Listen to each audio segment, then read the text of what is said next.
എല്ലാ പ്രിയപ്പെട്ട പ്രേക്ഷകർക്കും പുത്തൻ പുലരിയിലേക്ക് സ്വാഗതം. ഞാൻ രോഹിണി മഹേഷ്. ഞാൻ വീണ പ്രസാദ്. നമുക്ക് വാർത്തകളിലേക്ക് പോയാൽ സങ്കടമുള്ള വാർത്തയിൽ നിന്ന് തന്നെ തുടങ്ങേണ്ടി വരും രോഹിണി. കാരണം രാവിലെ തന്നെ ഒരു അപകട വാർത്ത നമ്മൾ നൽകിയത് ഫസ്റ്റ് എഡിഷനിൽ തന്നെ അതിൻ്റെ വിശദാംശങ്ങൾ ഉണ്ടായിരുന്നു. അപ്പോൾ അതിൽ നിന്ന് തന്നെ നമുക്ക് തുടങ്ങേണ്ടി വരുന്നത് സങ്കടകരമാണ്. പക്ഷേ വാർത്തകൾ ഇങ്ങനെ ഉണ്ടായിക്കൊണ്ടിരിക്കുന്നു, അത് നിങ്ങളെ അറിയിച്ചുകൊണ്ടിരിക്കുക, അത് ഞങ്ങളുടെ ഡ്യൂട്ടിയാണ്. പ്രധാന വാർത്തകൾ.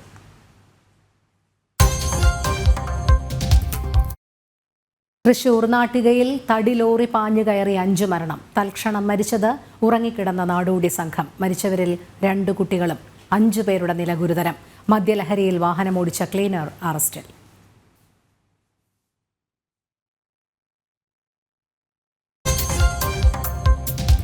സന്നിധാനത്ത് പോലീസുകാരുടെ ഫോട്ടോ എടുപ്പ് നിരോധിച്ച് DGP. നടപടി 18ാം പടിയിലെ ഫോട്ടോഷൂട്ട് വിവാദമായതിനു പിന്നാലെ പ്രതിഷേധം അറിയിച്ച് ഹൈന്ദവ സംഘടനകൾ.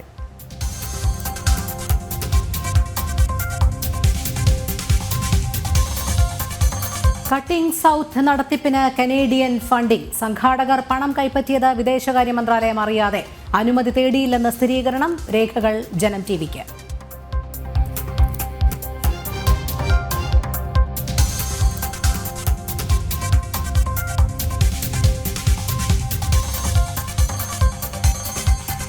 ഇന്ന് ഭരണഘടനാ ദിനം. ഭാരത ഭരണഘടന അംഗീകരിക്കപ്പെട്ടതിന്റെ 75ാം വാർഷികം. പാർലമെന്റ് സംയുക്ത സമ്മേളനം ഇന്ന് ചേരും. രാഷ്ട്രപതി അഭിസംബോധന ചെയ്യും. രാജ്യമെങ്ങും 1 വർഷം നീളുന്ന ആഘോഷം.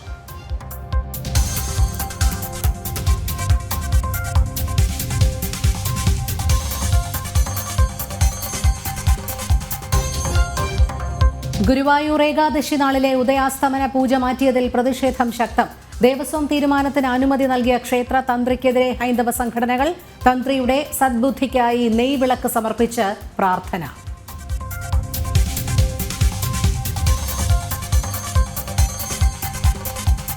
മുനമ്പത്ത് നടപടികൾ വൈകിപ്പിച്ച് സംസ്ഥാന സർക്കാർ. ജുഡീഷ്യൽ കമ്മീഷൻ എന്ന് പറഞ്ഞ് 3 നാളായിട്ടും ടേംസ് ഓഫ് റഫറൻസ് ഇറക്കിയില്ല. ആശങ്ക നടുവിൽ പ്രദേശവാസികൾ.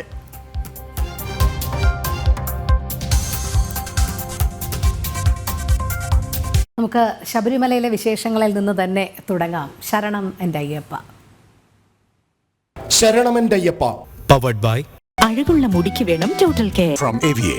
കോ പവർഡ് ബൈ ഇനി എന്നും നിങ്ങളുടെ പ്രഭാത ഭക്ഷണം BKD സ്റ്റീം പുട്ടുപൊടി, റിച്ച് ആൻഡ് സോഫ്റ്റ്. ആതുര സേവന രംഗത്ത് സമർപ്പിത സേവനത്തിന്റെ 50 വർഷങ്ങൾ. Bharat hospital in association with GDS Subasana agarbattis. ഇനി ആനന്ദം നിറയട്ടെ ഓരോ ആരംഭത്തിലും. Makarajyothi group of companies, Pune, Maharashtra. ഇനി നമ്മുടെ വീട്ടിൽ ഉദയഭാരത് കലണ്ടർ തന്നെ. വ്രതശുദ്ധിയുടെ നാളുകളിൽ വീടെങ്ങും ഉയരട്ടെ മകരനക്ഷത്രങ്ങൾ. ആർഷ പ്യുർ പൂജ പ്രൊഡക്ട്സ്. വ്രതശുദ്ധിയുടെയും നന്മയുടെയും നാളുകൾ പരിശുദ്ധമാക്കാം മിൽമയ്ക്കൊപ്പം.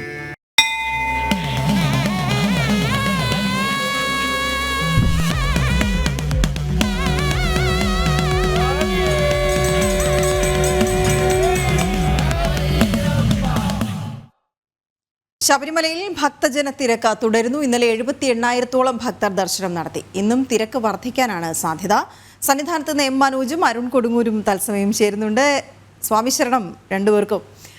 മനോജ്, ഇന്ന് തിരക്ക് കൂടാനുള്ള സാധ്യത വീണ്ടും കണക്കാക്കപ്പെടുകയാണ്. അപ്പോൾ എത്ര പേര് നേരത്തെ രജിസ്റ്റർ ചെയ്തിട്ടുണ്ട്? ഇപ്പോഴെങ്ങനെയാണ് സന്നിധാനത്തേക്കുള്ള ഒഴുക്ക്?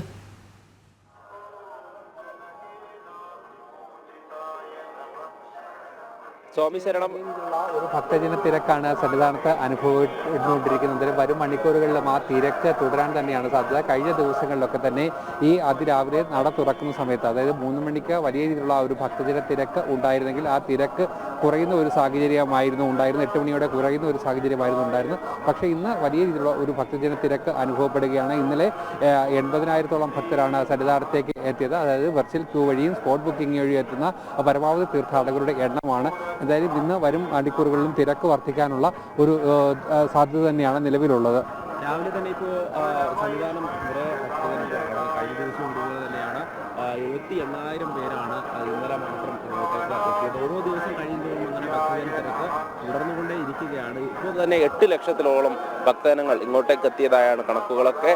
അതോടൊപ്പം തന്നെ നടവരവും കൂടുന്നു എന്നുള്ളത് തന്നെയാണ്. എന്തായാലും ഭക്തജനങ്ങളൊക്കെ തന്നെ ഇന്നും പമ്പയിൽ നിന്നും ഇങ്ങോട്ടേക്ക് മലചവിട്ടിക്കൊണ്ടിരിക്കുകയാണ്. 18ാം പടിയിലേക്ക് ഇരുമുടിക്കെട്ടുമായി ഭക്തജനങ്ങൾ അങ്ങനെ അയ്യപ്പ ഭക്തർ ഓരോരുത്തരായി ശരണമന്ത്രങ്ങളോടുകൂടി കയറി ഈ സന്നിധാനത്ത് അയ്യന് മുന്നിലേക്ക് എത്തുകയാണ്. എന്തായാലും വളരെയധികം ഭക്തിസാന്ദ്രമായ ഒരു അന്തരീക്ഷം തന്നെയാണ് രാവിലെ മുതൽ. ഈ ശബരിമലയെ സംബന്ധിച്ചിടത്തോളം എല്ലാ സ്ഥലങ്ങളിലും, അതായത് ഓരോ വഴികളിലും ശരണമന്ത്രങ്ങൾ ഇങ്ങനെ ഉയർന്നുകൊണ്ടേയിരിക്കും. ഇന്ന് പുലർച്ചെ മുതൽ ഇത് തന്നെയാണ്. പുലർച്ചെ 3 മണിയോടുകൂടി നട തുറന്നു. ഇനി ഉച്ചയ്ക്ക് 1 മണിക്കാണ് നട അടയ്ക്കുക. അതിനുശേഷം വീണ്ടും 3 മണിക്ക് നട തുറക്കുന്നു.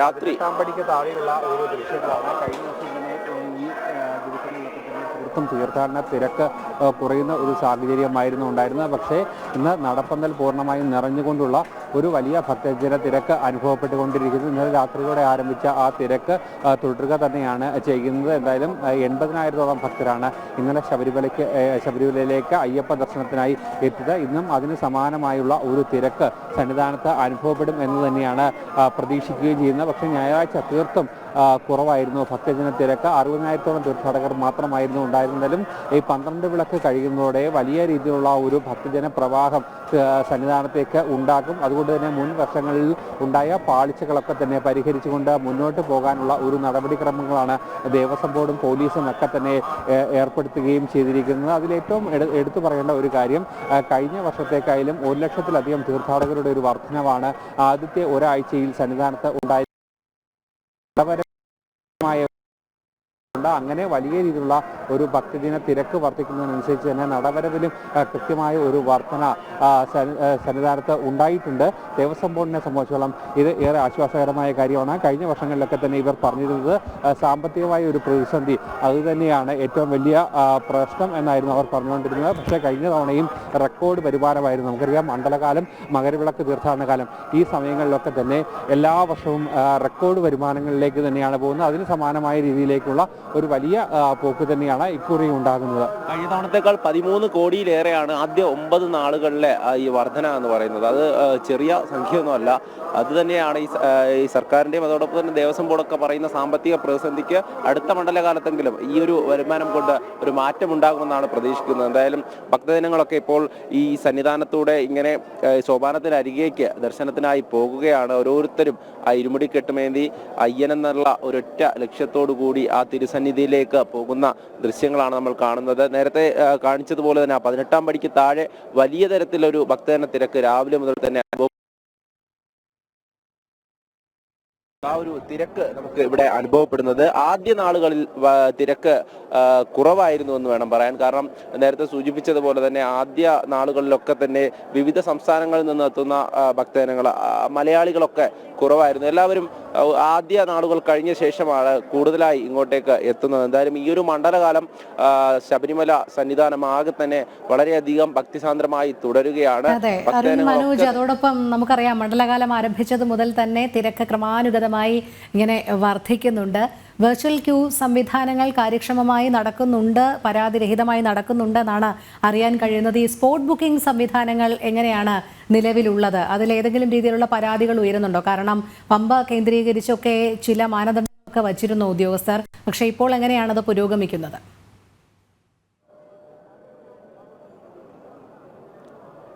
പമ്പയിൽ തന്നെ 7 കൗണ്ടറുകളാണ് ക്രമീകരിച്ചിട്ടുള്ളത്. അവിടേക്ക് എത്തുന്ന ഭക്തജനങ്ങൾക്ക് തങ്ങളുടെ ID പ്രൂഫ് അവിടെ സമർപ്പിച്ച ശേഷം ഇങ്ങോട്ടേക്ക് സന്നിധാനത്തേക്ക് വരുവാൻ വേണ്ടിയുള്ള മറ്റ് നടപടികൾ അവിടെയുള്ള ഉദ്യോഗസ്ഥർ പൂർത്തിയാക്കുന്നുണ്ട് എന്നുള്ളതാണ് അറിയാൻ കഴിഞ്ഞത്. അതോടൊപ്പം തന്നെ ഈ തിരക്ക് വർദ്ധിക്കുന്നുണ്ട്. കാരണം ഈ സ്പോട്ട് ബുക്കിങ്ങിനായി തന്നെ നിരവധി ഭക്തജനങ്ങൾ അവിടേക്ക് എത്തുന്നുണ്ട് എന്നുള്ളതാണ്. കാരണം ഓൺലൈൻ സ്ലോട്ടുകളൊക്കെ തന്നെ ഈ മാസം പകുതി വരെയും ബുക്കായി കഴിഞ്ഞു എന്നുള്ളത് തന്നെയാണ്. മറ്റ് ദിവസങ്ങളിലൊന്നും ഒഴിവില്ല എന്നുള്ളത് തന്നെയാണ്. പലരും ബുക്ക് ചെയ്യാൻ നോക്കുമ്പോൾ ആ സ്ലോട്ടുകളെല്ലാം ഫുള്ളാണ്. അതുകൊണ്ട് തന്നെ സ്പോട്ട് ബുക്കിങ്ങിനാണ് അവർ ആശ്രയിക്കുന്നത്. അപ്പോൾ കൂടുതലായും ഭക്തജനങ്ങൾ ഈ സ്പോട്ട് ബുക്കിങ്ങിന് വേണ്ടി പമ്പയിലേക്ക് എത്തുന്നു.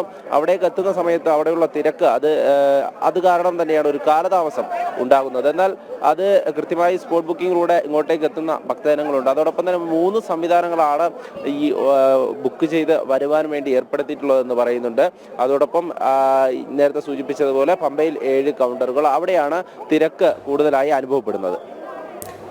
ഓക്കെ, ഇത് തിരക്കുമായി ബന്ധപ്പെട്ട സന്നിധാനത്തെ ദർശനവുമായി ബന്ധപ്പെട്ട ചില കാര്യങ്ങളായിരുന്നുവെങ്കിൽ സന്നിധാനത്തെ ഒരു വാർത്തയിലേക്ക് കൂടി പോകേണ്ടതുണ്ടല്ലോ അരുൺ. സന്നിധാനത്ത് പോലീസുകാരുടെ ഫോട്ടോ എടുപ്പ് DGP നിരോധിച്ചിരിക്കുന്നു. 18-ാം പടിയിൽ പോലീസ് ഉദ്യോഗസ്ഥർ ഫോട്ടോഷൂട്ട് നടത്തിയത് വിവാദമായ സാഹചര്യത്തിലാണ് തീരുമാനം. പോലീസ് ഉദ്യോഗസ്ഥരുടെ നടപടിക്കെതിരെ ഹൈന്ദവ സംഘടനകളും രംഗത്തെത്തിയിരുന്നല്ലോ. അരുൺ, അപ്പോൾ അതിൻ്റെ ഒരു വിശദാംശങ്ങൾ കൂടി, അതായത് എങ്ങനെ ആ ഫോട്ടോഷൂട്ട് സംഭവിച്ചു, അത് വൈറലായി, ഒരുപക്ഷെ ഒരു വശത്തൂടെ അത് വിവാദവുമായി. എന്തായിരുന്നു DGP ഇതിനെതിരെ ഇപ്പോൾ ഉത്തരവ് നൽകിയിരിക്കുന്നത്?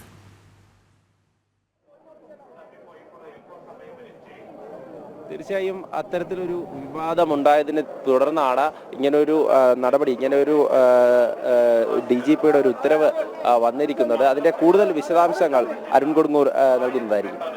തീർച്ചയായും ശബരിമലയെ സംബന്ധിച്ചോളം, ഭക്തരെ സംബന്ധിച്ചോളം ഏറെ വിഷമമുണ്ടാക്കിയ ഒരു സംഭവമായിരുന്നു പോലീസിൻ്റെ ഭാഗത്തുനിന്നും കഴിഞ്ഞ ദിവസം ഉണ്ടായിരുന്നത്.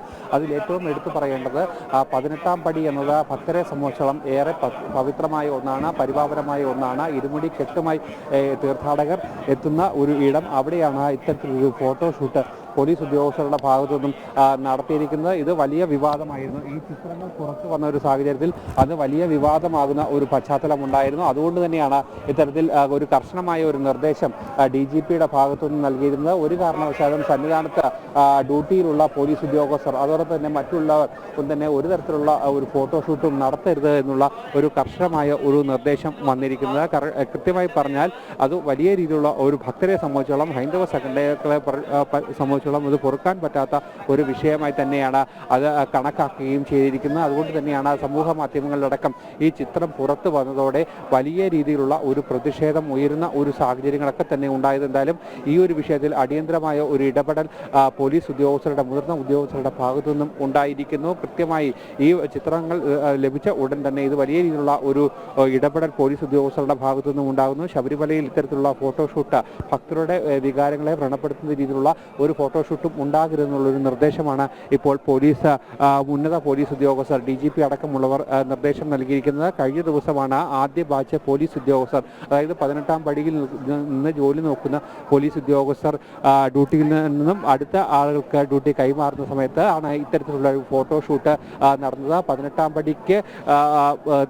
18-ാം പടിയിലേക്ക് നിന്നുകൊണ്ട് ശ്രീകോവിലിന് തിരിഞ്ഞു നിന്നുകൊണ്ടുള്ള ഒരു ഫോട്ടോഷൂട്ടായിരുന്നു അവർ നടത്തിയിരുന്നത്. അത് വലിയ രീതിയിലുള്ള ഒരു വിവാദമായിരുന്നു. സമൂഹ മാധ്യമങ്ങളിൽ വലിയ ചർച്ചകൾക്ക് വിധേയമാകുന്ന ഒരു സാഹചര്യങ്ങളൊക്കെ തന്നെ ഉണ്ടായിരുന്നു. ഈ ഒരു പശ്ചാത്തലം വലിയ രീതിയിലേക്ക് സമൂഹ മാധ്യമങ്ങളിലടക്കം വലിയ രീതിയിലുള്ള ഒരു പ്രതിസന്ധി ഉണ്ടാക്കുന്നു. അതുതന്നെയാണ് ശബരിമലയിൽ ആചാര ലംഘനത്തിന് പോലീസ് തന്നെ കുടപിടിക്കുന്നു എന്നുള്ള ഒരു വലിയ വിമർശനമൊക്കെ തന്നെ ഈ വിഷയത്തിൽ വരികയും ചെയ്തിരുന്നു. ഈ ഒരു പശ്ചാത്തലത്തിലാണ് DGPയുടെ ഒരു അടിയന്തരമായ ഇടപെടൽ ഈ വിഷയത്തിൽ ഉണ്ടായിരിക്കുന്നത്.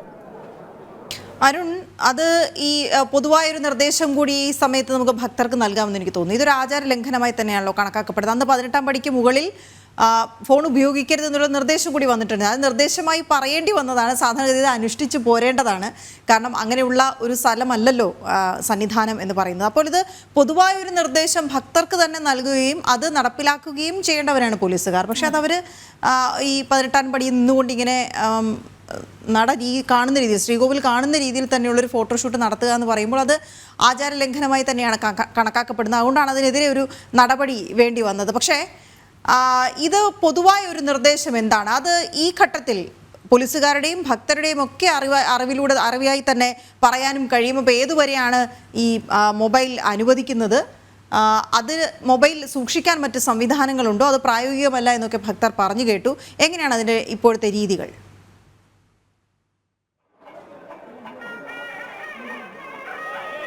വീണ, അതിൽ ഏറ്റവും പ്രധാനപ്പെട്ടായി മനസ്സിലാക്കേണ്ടത് ഏറ്റവും സുപ്രധാനമായ ഒരിടമാണ് ശബരിമല സന്നിധാനം എന്നുള്ളത്. അതുകൊണ്ട് തന്നെ ആദ്യ ഒരു വിഷയം തന്ത്രപ്രധാനമായ ഒരിടം, അതായത് തന്നെ കോടിക്കണക്കിന് തീർത്ഥാടകർ എത്തുന്ന തീർത്ഥാടന കാലം. അങ്ങനെ ആ ഒരു പരിഗണന നൽകിക്കൊണ്ടാണ് ഏറ്റവും പ്രധാനപ്പെട്ടായി ശബരിമലയിൽ ഫോട്ടോഗ്രാഫി പൂർണ്ണമായും നിരോധിക്കുന്ന ഒരു സാഹചര്യമുണ്ടത്. ഇത്തവണ മാധ്യമങ്ങൾക്കടക്കം വലിയ രീതിയിലുള്ള നിയന്ത്രണങ്ങൾ ഉണ്ടായിരുന്നു. നമുക്കുൾപ്പെടെ ഹൈക്കോടതിയുടെ ഒരു പ്രത്യേക നിർദ്ദേശപ്രകാരം നേരത്തെ തന്നെ ഈ വിവരങ്ങളൊക്കെ തന്നെ നൽകിയതിന് ശേഷം മാത്രമാണ് മാധ്യമപ്രതിനിധികളടക്കം ഈ സന്നിധാനത്തേക്ക് കയറ്റിവിടുന്ന ഒരു സാഹചര്യങ്ങളൊക്കെ തന്നെ ഉണ്ടായിരിക്കുന്ന അങ്ങനെ ഒരു വലിയ രീതിയിലുള്ള ഒരു കൃത്യമായ നിയന്ത്രണങ്ങൾ ഏർപ്പെടുത്തിയതിനു ശേഷമാണ് ഈ മാധ്യമങ്ങൾക്കടക്കം ശബരിമലയിലേക്ക് പ്രവേശനം അനുഭവിച്ചത്. അതോടൊപ്പം തന്നെ നേരത്തെ വീണ സൂചിപ്പിച്ച പോലെ തന്നെ 18ാം പടിക്ക് മുകളിലേക്ക് ഒരു കാരണവശാലും ഈ മൊബൈൽ ഫോണുകൾ ഉപയോഗിച്ച് ഫോട്ടോ എടുക്കുന്നതിനുള്ള ഒരു കൃത്യമായ രീതിയിലുള്ള ഒരു വിലക്ക് ഏർപ്പെടുത്തിയിട്ടുണ്ട്. അത് ഹൈക്കോടതി തന്നെയാണ് നേരിട്ട് ഇത്തരത്തിലുള്ള വിലക്ക്.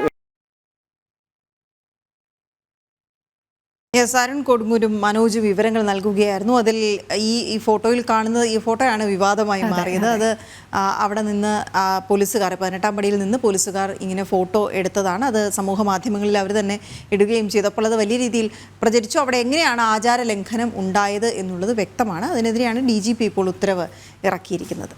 നമുക്ക് സന്നിധാനത്ത് നിന്നും നേരെ ഗുരുവായൂരിലേക്ക് പോകാം. പിന്നെ നമുക്കറിയാം നൂറ്റാണ്ടുകളായി അനുഷ്ഠിച്ചു വന്ന ഗുരുവായൂർ ഏകാദശി നാളിലെ ഉദയാസ്തമന പൂജ മാറ്റിയത് വലിയ വിവാദമായിരുന്നു. ഭക്തർ തന്നെ ഇപ്പോൾ രംഗത്തെത്തിയിരിക്കുകയാണ്. എങ്ങനെയെന്നല്ലേ, അതായത് ഗുരുവായൂർ തന്ത്രിക്ക് സദ്ബുദ്ധി തോന്നുന്നതിനായി ഗുരുവായൂർ ക്ഷേത്ര രക്ഷാസമിതിയുടെ നേതൃത്വത്തിൽ ക്ഷേത്രത്തിലും വീടുകളിലും നെയ്വിളക്ക് സമർപ്പിച്ച് പ്രാർത്ഥന നടത്തിയിരിക്കുകയാണ്.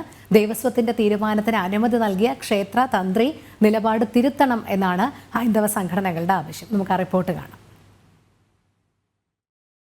ഗുരുവായൂർ ഏകാദശി ദിനത്തിലെ ഉദയാസ്തമന പൂജ മാറ്റാനുള്ള ദേവസ്വത്തിന്റെ തീരുമാനത്തിനെതിരെ നേരത്തെ തന്ത്രി കുടുംബം കോടതിയിൽ ഹർജി സമർപ്പിച്ചിരുന്നു. ഹർജി കോടതിയുടെ പരിഗണനയിലാണ്. ദേവസ്വത്തിന്റെ തീരുമാനം ഗുരുവായൂർ ക്ഷേത്രത്തിലെ ആചാര ലംഘനമാണെന്ന് ചൂണ്ടിക്കാട്ടിയാണ് തന്ത്രി കുടുംബത്തിലെ 9 അംഗങ്ങൾ കോടതിയെ സമീപിച്ചത്. തന്ത്രി ദേവസ്വത്തിന് അനുകൂലമായി നിലപാടെടുത്തതിൽ പ്രതിഷേധിച്ച് ഭക്തരടക്കം നിരവധി ഹിന്ദു സംഘടനകളും രംഗത്തെത്തിയിട്ടുണ്ട്. ഗുരുവായൂർ തന്ത്രിക്ക് സദ്ബുദ്ധി തോന്നുന്നതിനായി ഗുരുവായൂർ ക്ഷേത്ര രക്ഷാസമിതിയുടെ നേതൃത്വത്തിൽ ക്ഷേത്രത്തിലും വീടുകളിലും കഴിഞ്ഞ ദിവസം നെയ്വിളക്ക് സമർപ്പിച്ച് പ്രാർത്ഥന നടത്തിയിരുന്നു. ഗുരുവായൂർ ക്ഷേത്രത്തിൽ ആചരിച്ചു വരുന്ന പ്രധാനപ്പെട്ട പല പൂജകളും ഭക്തരുടെ സൗകര്യം എന്ന് പറയുന്നത് മാറ്റുന്നത് ചെരുപ്പിനനുസരിച്ച് കാല് മുറിക്കലാണ്. അപ്പോൾ ക്ഷേത്ര വിഷയങ്ങളിൽ അവധാനതയില്ലാത്ത ഈ സമീപനം ദേവസ്വം ബോർഡും തന്ത്രിയും അവസാനിപ്പിക്കണമെന്നാണ് ക്ഷേത്ര രക്ഷാസമിതിക്ക് പറയുന്നത്. അതിനു വേണ്ടിയിട്ട് ഗുരുവായൂർ ക്ഷേത്ര തന്ത്രിക്ക് ഭഗവത് കാര്യങ്ങളിൽ ശ്രദ്ധ ഉണ്ടാവാനും അതിനനുസൃതമായിട്ട് ക്ഷേത്രകാര്യങ്ങളിൽ പരിപാലിക്കാൻ സാധിക്കട്ടെ എന്ന് പ്രാർത്ഥിച്ചുകൊണ്ടും അദ്ദേഹത്തിന് സദ്ബുദ്ധിക്ക് വേണ്ടിയിട്ടാണ് ഈ നെയ്വിളക്ക് സമർപ്പണം ഇന്ന് ഭക്തജനങ്ങൾ ക്ഷേത്രങ്ങളിലും വീടുകളുമായിട്ട് നടത്തി വരുന്നത്. തീരുമാനം മാറ്റാൻ ദേവസ്വം തയ്യാറായില്ലെങ്കിൽ ശക്തമായ പ്രക്ഷോഭങ്ങളിലേക്ക് കടക്കാനാണ് ഹിന്ദു ഐക്യതയടക്കമുള്ള സംഘടനകളുടെ തീരുമാനം. ജനം, തൃശൂർ.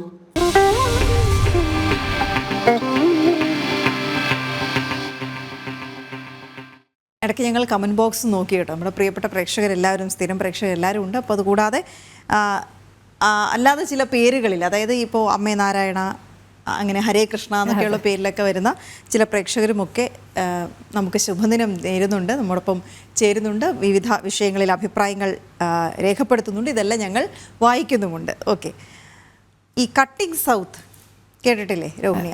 അതിൻ്റെ നടത്തിപ്പിനായി സംഘാടകർ കാനഡ ഫണ്ടിംഗ് സ്വീകരിച്ചിരിക്കുന്നു. അത് വിദേശകാര്യ മന്ത്രാലയം അറിയാതെ. കനേഡിയൻ ഹൈക്കമ്മീഷനുമായി സ്പോൺസർഷിപ്പ് കരാർ ഉണ്ടാക്കി സംഘാടകർ $4000 കൈപ്പറ്റിയിരുന്നു. ഇതിന് അനുമതി തേടിയിരുന്നില്ല എന്ന് വിദേശകാര്യ മന്ത്രാലയം വ്യക്തമാക്കുന്നു. ഇതിൻ്റെ രേഖകൾ ജനം ടിവിക്ക് ലഭിച്ചു. ഗൗതം അനന്തനാരായണൻ വിവരങ്ങളുമായി ചേരുന്നുണ്ട്. ഗൗതം, എന്താണ് ശരിക്കും വെളിവായത് ഈ രേഖകളിലൂടെ?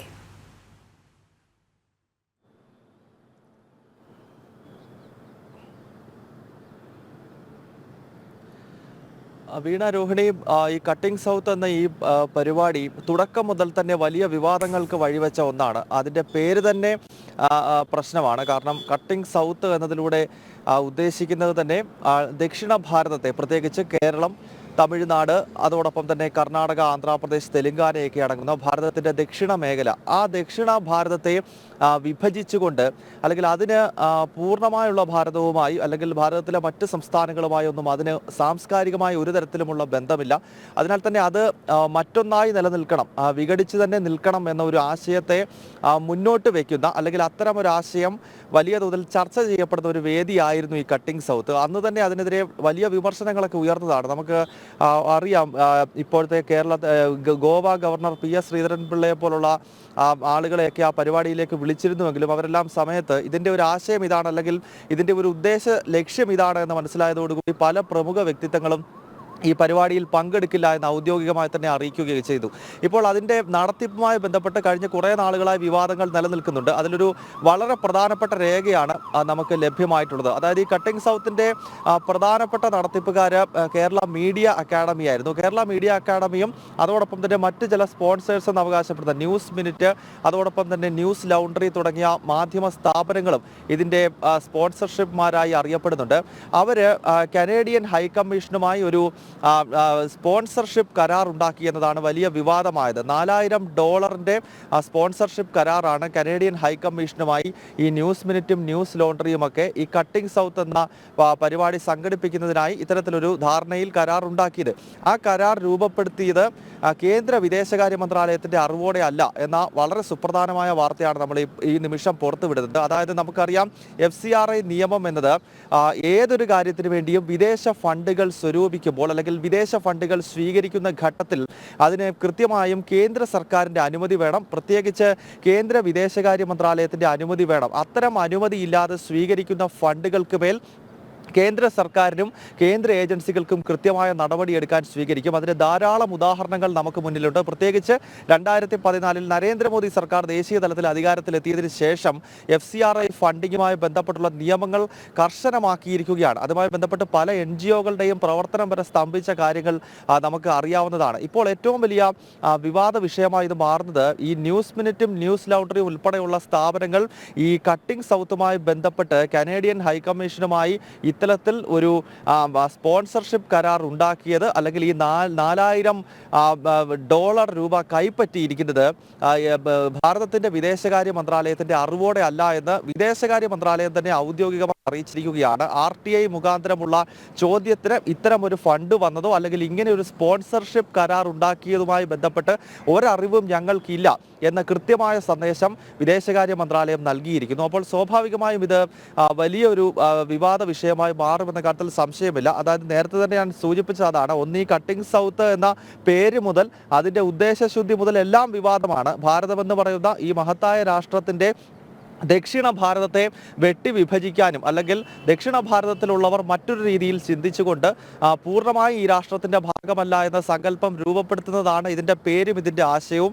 അന്ന് മുതൽ തന്നെ പല പ്രമുഖ വ്യക്തിത്വങ്ങൾ ഈ പരിപാടിയിൽ നിന്നും പിന്മാറിയിരുന്നു. പക്ഷേ കേരളത്തിൻ്റെ മുഖ്യമന്ത്രി പിണറായി വിജയൻ ഓൺലൈൻ മുഖാന്തരം പങ്കെടുത്തു. നേരിട്ട് പങ്കെടുക്കാതെ ഓൺലൈൻ മുഖാന്തരം ഈ പരിപാടി ഉദ്ഘാടനം ചെയ്യുകയും ഒക്കെ ചെയ്തിരുന്നു. അതുമായി ബന്ധപ്പെട്ട് വിവാദം അന്ന് മുതൽ തന്നെ കത്തി നിൽക്കുന്നതാണ്. അതിന് ബദലായാണ് പിന്നീട് വിവിധ ദേശീയ പ്രസ്ഥാനങ്ങൾ ചേർന്നുകൊണ്ട് ബ്രിഡ്ജിംഗ് സൗത്ത് എന്ന ആശയം മുന്നോട്ട് വയ്ക്കുകയും ദക്ഷിണ ഭാരതവും ഭാരതത്തിൻ്റെ മറ്റ് സംസ്ഥാനങ്ങളും തമ്മിലുള്ള അവേദ്യമായ ബന്ധവും ഈ രാഷ്ട്രവും ദക്ഷിണ മേഖലയും തമ്മിലുള്ള ബന്ധം എന്താണ് എന്നതിനെപ്പറ്റി പുതുതലമുറയ്ക്ക് കൂടുതൽ ദൃഢമായി അവരിലേക്ക് ആശയങ്ങൾ എത്തിക്കുക എന്ന ലക്ഷ്യത്തോടെയാണ് പിന്നീട് ബ്രിഡ്ജിംഗ് സൗത്ത് ഒക്കെ തുടങ്ങിയത്. നമുക്കറിയാം ബ്രിഡ്ജിംഗ് സൗത്തിൻ്റെ അവസാനത്തെ എഡീഷൻ അടുത്തിടെ തിരുവനന്തപുരത്താണ് നടന്നത്. അപ്പോൾ അത്തരത്തിലൊരു വലിയ വിവാദമായി കട്ടിംഗ് സൗത്ത് മാറുന്നതിനിടയിലാണ് ഇപ്പോൾ ഈ വിദേശ ഫണ്ട് സ്വരൂപിച്ചതിൽ തങ്ങൾക്ക് ഒരറിവുമില്ല എന്ന വെളിപ്പെടുത്തൽ ഇപ്പോൾ കേന്ദ്ര വിദേശകാര്യ മന്ത്രാലയം കൂടി നടത്തുന്നത്. വീണ, ഗൗതം, എന്തായാലും ഇതിനൊരു വിശദീകരണം നൽകിയല്ലേ മതിയാവുകയുള്ളൂ. കാരണം $4000 സംഘാടകർ സ്വീകരിച്ചിരിക്കുന്നത്. ഇത് എന്തിനായിരുന്നു എന്നുള്ളതിന് കൃത്യമായ ഒരു വിശദീകരണം, ഇത് ഏത് രീതിയിലൊക്കെ ചിലവഴിച്ചു, ആരിലോട്ടൊക്കെ എത്തി എന്നുള്ളതിലൊരു വിശദീകരണം നൽകേണ്ടി വരില്ലേ സംഘാടകർക്ക്?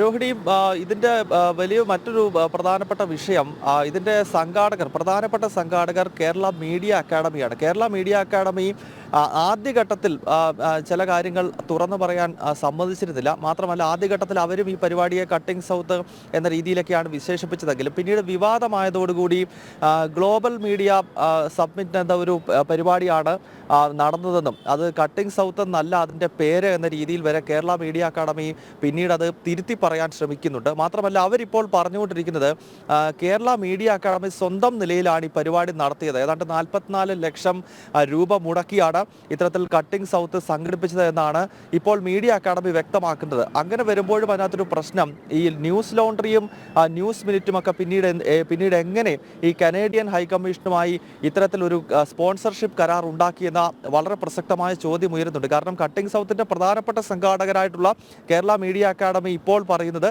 തങ്ങൾ സ്വന്തം പണം ഉപയോഗിച്ചുകൊണ്ടാണ് ഇത്തരമൊരു പരിപാടി നടത്തിയത്. മാത്രമല്ല ആ പരിപാടിയുടെ പേര് കട്ടിംഗ് സൗത്ത് എന്നല്ല, ഇത് ഇങ്ങനെയൊക്കെ പേരിട്ടത് ആരാണെന്ന് ഞങ്ങൾക്കറിയില്ല എന്നാണ് ഇപ്പോൾ അവരുടെ വിശദീകരണം. കാരണം ഇതൊരു ദേശീയ വിഷയമായി തന്നെ മാറുന്ന ഘട്ടത്തിലാണ് മീഡിയ അക്കാദമി തടി തപ്പാൻ ശ്രമിക്കുന്നത്. അതൊരു വിഷയം.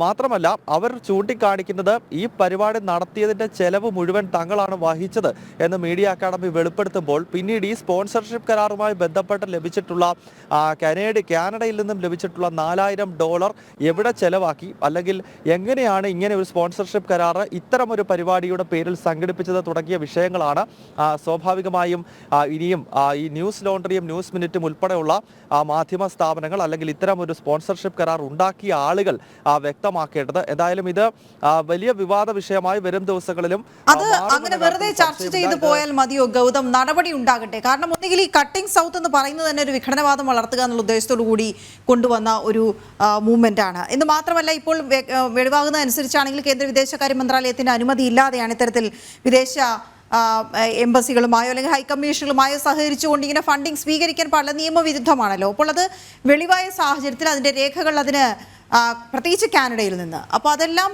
ഈ തെളിവുകൾ സംസാരിക്കുന്ന സാഹചര്യത്തിൽ നടപടി ഉണ്ടാകേണ്ടതല്ലേ?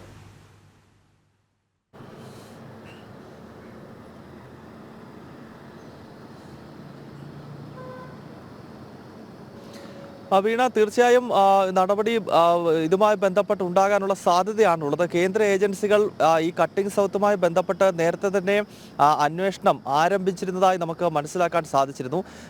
അതിൻ്റെ ഭാഗമായിട്ടാണ് പിന്നീട് മീഡിയ അക്കാദമി ഉൾപ്പെടെയുള്ളവർ ഇതിൻ്റെ പേര് കട്ടിംഗ് സൗത്ത് എന്നല്ല എന്ന വിശദീകരണം പോലും നൽകിയത്. അവരിതിന് മറ്റൊരു പേരാണ് ഇട്ടിരുന്നതെന്നും ഈ കട്ടിംഗ് സൗത്ത് എന്ന രീതിയിലേക്ക് ഇതിന് പേര് നൽകിയതും അല്ലെങ്കിൽ ഇതിൻ്റെ ബ്രോഷറുകൾ അടിച്ചിറക്കിയതിലും ഞങ്ങൾക്ക് പങ്കില്ല എന്ന് കേരള മീഡിയ അക്കാദമി ഉൾപ്പെടെ പറഞ്ഞു തുടങ്ങിയത് ഒരുപക്ഷെ കേന്ദ്ര രഹസ്യാന്വേഷണ വിഭാഗത്തിന്റെ കൃത്യമായ ഇടപെടലിന്റെ അടിസ്ഥാനത്തിലാകും. അതിനൊപ്പമാണ് ഇപ്പോൾ ഈ പുതിയ RTI കൂടി പുറത്തു വരുന്നത്. അതായത് കാനഡയുമായി ഇത്തരത്തിൽ ഒരു ധാരണയിലെത്തിയത് അല്ലെങ്കിൽ സ്പോൺസർഷിപ്പ് കരാർ രൂപപ്പെടുത്തുമ്പോൾ അതിൽ വിദേശകാര്യ മന്ത്രാലയം അറിഞ്ഞിട്ടില്ല അല്ലെങ്കിൽ തങ്ങളുടെ അനുമതി ഇതിനില്ല എന്ന് പറയുമ്പോൾ സ്വാഭാവികമായും ഇനിയും കേന്ദ്ര ഏജൻസികൾ അതുമായി ബന്ധപ്പെട്ടുള്ള അന്വേഷണം കൂടി നടത്തേണ്ടതുണ്ട്. അങ്ങനെ വരുമ്പോൾ ഇതിന്റെ സംഘാടകർ അല്ലെങ്കിൽ ഈ പരിപാടിയുടെ പേരിൽ ഫണ്ടിങ്ങും മറ്റും നടത്തിയിട്ടുള്ള ആളുകൾ കൃത്യമായി തന്നെ കുടുങ്ങുന്ന രീതിയിലേക്കൊരു ഇടപെടൽ കേന്ദ്ര ഏജൻസികളുടെ ഭാഗത്ത് നിന്ന് ഉണ്ടാകും എന്ന് തന്നെ വേണം നമുക്ക് മനസ്സിലാക്കാൻ. മാത്രമല്ല വളരെ മുൻപ് തന്നെ ഇത്തരത്തിൽ കട്ടിംഗ് സൗത്ത് എന്ന പേരിൽ പരിപാടി സംഘടിപ്പിക്കുന്ന സമയം മുതൽ തന്നെ വിവിധ സംഘടനകൾ ഇതിൻ്റെ സംഘാടകർക്കെതിരെയും ഈ ആശയം പ്രചരിപ്പിക്കുന്നവർക്കെതിരെയും ശക്തമായ നടപടി വേണമെന്നാവശ്യപ്പെട്ട് രംഗത്തെത്തിയിരുന്നു. കാരണം നമ്മൾ സ്ക്രീനിൽ കാണിക്കുന്ന ആ ഒരു മാപ്പ് തന്നെ നമ്മൾ പ്രത്യേകം ശ്രദ്ധിക്കേണ്ടതാണ്. അതായത് 2023 മാർച്ച് മാസത്തിൽ കട്ടിംഗ് സൗത്ത് എന്ന പേരിൽ കൊച്ചിയിൽ ഇത്തരം ഒരു പരിപാടി സംഘടിപ്പിക്കുമ്പോൾ അതിൽ ഭാരതത്തിന്റെ മാപ്പ് കാണിക്കുന്നുണ്ട്. ആ മാപ്പിനകത്ത് കേരളവും തമിഴ്നാടും കർണാടകയും ആന്ധ്രയും തെലങ്കാനയും ഒക്കെ അടങ്ങുന്ന ദക്ഷിണ ഭാരതത്തിന്റെ ഭൂപ്രദേശങ്ങളെ മറ്റൊന്നായി അടയാളപ്പെടുത്തുകയാണ്. നമ്മൾ സാധാരണയായി ഭാരതത്തിന്റെ മാപ്പ് വെക്കുമ്പോൾ ജമ്മു കശ്മീർ മുതൽ കേരളം വരെ അല്ലെങ്കിൽ ഗുജറാത്ത് മുതൽ അങ്ങ് വടക്ക് കിഴക്കൻ സംസ്ഥാനങ്ങൾ വരെയുള്ള പ്രദേശങ്ങളെ ഒരു രീതിയിലാണ് നമ്മൾ അടയാളപ്പെടുത്തുന്നത്. പക്ഷേ ഈ കട്ടിംഗ് സൗത്ത് എന്ന പേരിൽ കേരളത്തിന്റെ മുഖ്യമന്ത്രി ഉൾപ്പെടെ പങ്കെടുക്കുന്ന പരിപാടിയുടെ ബ്രോഷറിനകത്ത് ഭാരതത്തിൻ്റെ മാപ്പിനെ അടയാളപ്പെടുത്തുന്നത് തന്നെ ദക്ഷിണ മേഖലയെ മറ്റൊരു പ്രദേശം എന്ന രീതിയിൽ അടയാളപ്പെടുത്തുന്ന മാപ്പ് പോലും